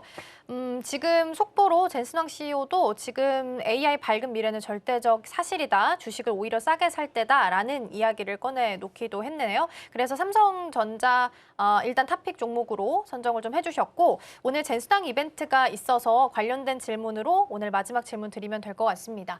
삼성전자, 하이닉스, 네이버, 뭐 SK텔레콤 등등 해서 여러 기업들과 같이 만난다고 하고요. 로봇 AI 스타트업 비공개 간담회도 예정이 좀 되어 있다고 합니다. 앞서 말씀해 주신 것처럼 뭐 크게 오르지는 못했는데 빠지는 건 더 긴 시간 동안 빠지고 있어서 모멘텀 그나마 남아있는 시장 속에서 좀 기대할 만한 부분들이 있을까요? 오늘 코스피 안에서 지금 반등이 나오고 있는 종목이 두산 로보틱스, SK텔레콤, 네이버, SK하이닉스는 낙폭을 좀 큰 폭으로 좀 축소를 좀 했죠. 있어요. LG전자도 지금 많이 낙폭을 좀 줄였기 네, 때문에 네. 공통점은 젠슨왕 CEO의 이제 개별적인 사업 방문에 대한 성과 기대감들 이런 것들이 아직까지 유효하다라고 보고 있고 네. 사실 이 부분이 뭐 이전에도 좀 말씀을 좀 드렸지만 단순한 젠슨왕 CEO가 좀 한국에 온다고 해서 이걸 기대감으로 네. 대형주가 큰 폭의 시세를 냈다 이렇게 좀 연결하기에는 굉장히 무리가 좀 있죠. 그러니까 이 부분은 오히려 개별적인 사업 성과를 어떻게 좀 가져가고 어떤 부분에서 어떠한 부분을 협력하고 더 키워내서 좀 시너지를 좀 낼 수 있을까. 그래서 그 이전까지만 하더라도 사업 가치에 대한 기대감은 있었지만 세부적인 어떤 사업에 대한 협력 성과는 전혀 좀 고려되거나 이제 발표된 그런 부분들이 좀 없었기 때문에 네. 이번에 뭐 두산 로보틱스, SK텔레콤, 네이버 같은 기업들이 일단 뭐 오늘 오후 일정까지 개별적인 어떤 회동을 또 앞두고 있는 그런 상황이기 때문에 성과를 좀 더 주목을 해봐야 되지 않을까. 그래서 이 부분이 중장기 모멘텀이 좀 될 수 있다라고 보고 있습니다. 말로만 뭐 사업을 하겠다. 해당되는 어떤 사업의 가치에 대해서 기대감을 많이 반영을 시켰지만 앞으로 이 사업을 어떻게 구체화가 좀 되고 이 부분에 대한 밸류를 어떻게 좀 반영시킬까 이제 이 부분이 향후에 좀 관전 포인트가 좀 될 수 있다는 점도 잘 참고하면 좋을 것 같습니다. 네.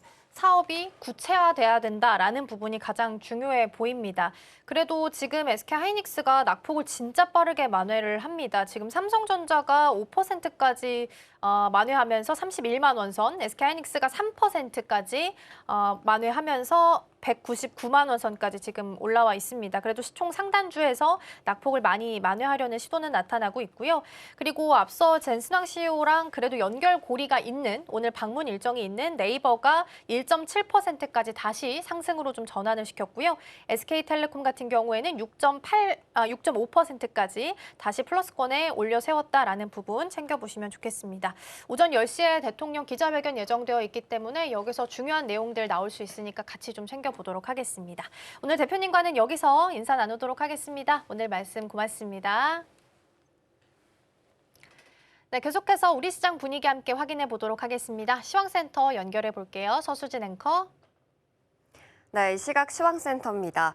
검은 금요일이 지나서 한 주의 시작인 월요일이 됐습니다. 많이들 걱정하시면서 오늘 주식장 들어가 보셨을 텐데요.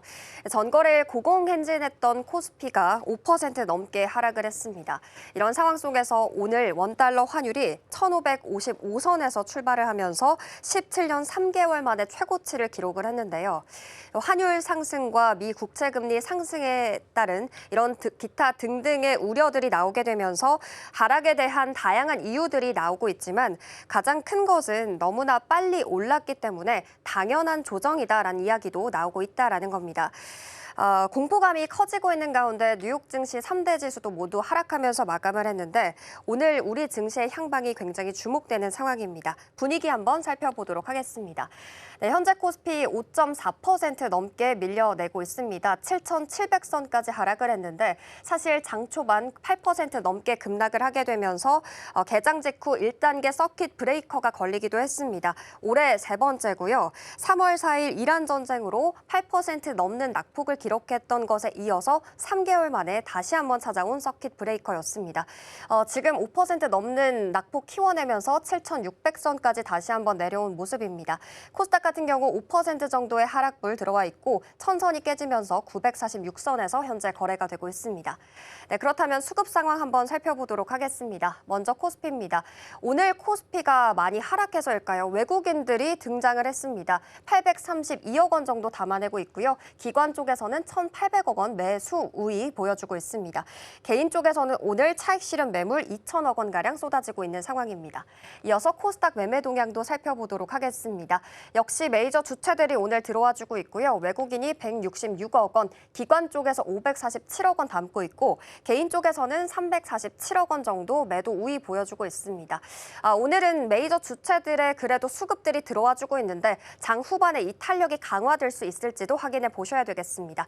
이어서 업종별 흐름 체크해 보도록 하겠습니다. 네, 코스피에서는 통신업이 2% 강세인데요. 이 안에서 젠슨황과 피지컬 AI로 대두받고 있는 SK텔레콤이 강세 돋보이고 있습니다. 하락하고 있는 업종들 만나보도록 하겠습니다. 현재 증권 쪽에서 8% 넘게 밀리고 있는데 현재 이 매도 사이드카 거기에 서킷 브레이커까지 걸릴 정도로 지금 하방의 압력이 거센 상황이다 보니 증권주들의 하방이 조금 열려 있는 상황입니다. 그리고 건설업 쪽에서도 8% 넘게 밀리고 있고요. 운수 장비도 6% 하락세, 그리고 유통업에서도 6.27% 밀리고 있습니다. 전거래일에 그래도 힘을 내줬던 인바운드 관련주들, 그러니까 신세계나 호텔, 신라 같은 종목들이 현재 시장에서는 하락하고 있는 상황입니다. 철강 및 금속도 떨어지고 있고요. 전기, 전자까지 6% 넘게 밀리고 있는 상황입니다. 네, 코스닥에서의 업종 지수도 만나보도록 하겠습니다. 상승하고 있는 업종은 출판 매체 복제인데 이 안에서 양지사가 20% 넘는 상승불 켜내고 있습니다. 하락하고 있는 업종도 만나보도록 하겠습니다. 네, 현재 기타 서비스에서 7% 넘게 밀리고 있고요. 금융 쪽에서도 코스피와 함께 금융 쪽에서 7% 낙폭 보여주고 있습니다. 의료, 정밀기기, 비금속까지 하락불이고요. 현재 일반 전기전자, 운송장비, 부품까지 5% 넘는 하락불 들어와 있습니다. 네, 그렇다면 거래 대금 확인해 보겠습니다. 먼저 코스피입니다. 네, 현재 지금 반도체 투톱이 밀리고 있지만 그럼에도 조금씩은 올라와주고 있는 모습입니다. SK하이닉스 5% 하락불 지금 들어와 있고 190만 원까지 다시 한번 회복을 했습니다. 장 초반 180만 원 선까지 떨어졌었는데 다시 한번 올라온 모습이고요. 삼성전자 같은 경우 7% 정도의 낙폭 보여주고 있습니다. 30만 원 다시 되찾으면서 30만 5천 원 선에서 현재 거래가 되고 있습니다. 간밤 뉴욕 증시에서는 필라델피아 지수가 10% 넘게 급락하는 모습이었습니다. 이러한 이유 자체는 반도체 피크아웃에 대한 우려가 나왔기 때문인데요. 지금 구글을 비롯한 빅테크들이 유상 증자를 한다라는 소식, 여기에서 자기 자본을 활용해서 빅테크에 투자를 한다, 캐펙스에 투자를 한다라는 건데, 그런데 브로드컵의 실적 발표에서 예상치를 하회하는 흐름이 나오면서 실적이 따라와주지 않는데 투자 비용만 늘어나는 것이 아닌가 하는 우려가 나타나기 시작했습니다. 그러면서 지금 미국 반도체주를 중심으로 하락세가 거세게 나타나게 됐고요. 이러한 영향을 SK하이닉스와 삼성전자가 받아내고 있는 상황입니다. 그런데 방금 전 젠슨 황 CEO가 SK 서린 빌딩에 방문을 했고요. SK하이닉스 최태원 회장은 엔비디아와 메모리를 넘어서 미래 AI 팩토리를 위해서 협력하겠다라는 이야기까지 나온 상황입니다. 그리고 또 오늘장에서 삼성전자 부회장과 젠슨 황이 만날 것이기 때문에요. 오후장까지 흐름 체크해 보시기 바랍니다. 그리고 삼성전기 3%의 낙폭 기록하고 있습니다. 160만 원 선에서 현재 거래가 되고 있는데요. 현재 기관 쪽에서 기판 쪽을 강하게 담고 있습니다. 삼성전기, LG이노텍을 담고 있다라는 점 체크해 드리겠습니다. 그리고 삼성전자 우선주가 6.9% 정도의 낙폭 보여주고 있습니다. 20만 원 선 깨졌고요. 190만 원 선까지 내려왔는데 지금 외국인들이 삼성전자 우선주 강하게 담고 있다는 점 전해드리겠습니다. 그리고 LG전자 9% 하락불 들어와 있고요. 27만 원 선에서 거래가 되고 있습니다. 오후장에서 이제 젠슨 황과 LG전자 관련된 그룹들이 만날 예정인데 그 부분도 한번 체크해 보시면 좋겠습니다. 코스닥 거래대금 상위 종목의 움직임도 확인해 보도록 하겠습니다. 네, 지금 피스피스 스튜디오라는 종목이 11% 하락세 나타나고 있습니다. 사실 장 초반에는 그래도 상승부를 켰던 종목인데요. 디자이너 브랜드 마르디 등 패션 브랜드를 운영하는 업체인데 오늘 상장이 됐습니다. 오늘 상장이 됐지만 하락하고 있다는 점 체크가 되고 있고요. 주식 엔지니어링 그리고 제주 반도체, HPSP 같은 반도체 종목들 오늘 지금 하락을 하고 있는 분위기입니다. 주성 엔지니어링이 6% 강하게 밀리고는 있지만 그래도 조금씩 회복하려는 움직임 보여주고 있고요. 제주 반도체는 방금 전 양전에 성공했습니다. 0.43% 강세 흐름 체크되고 있고 HPSP는 1.99% 낙폭 보여주고 있지만 외국인들이 매수하고 있는 흐름 체크되고 있습니다. 그리고 오늘 로봇주에서는 선별적인 강세가 돋보입니다. LG전자 안에 속해 있는 이 로보스타 같은 경우 1.49% 그래도 피지컬 AI 젠슨 황 관련된 기대감 받아가면서 1.49% 상승하고 있는 흐름 체크되고 있습니다. 네, 이어서 코스피 시총 상위 종목의 흐름들 만나보도록 하겠습니다. 1위부터 6위입니다. 전반적으로 파란불 들어와 있고요. 앞서 말씀드렸듯이 삼성전자 우선주 그리고 SK스퀘어 낙폭은 보여주고 있지만 외국인들이 가장 강하게 매수하고 있습니다.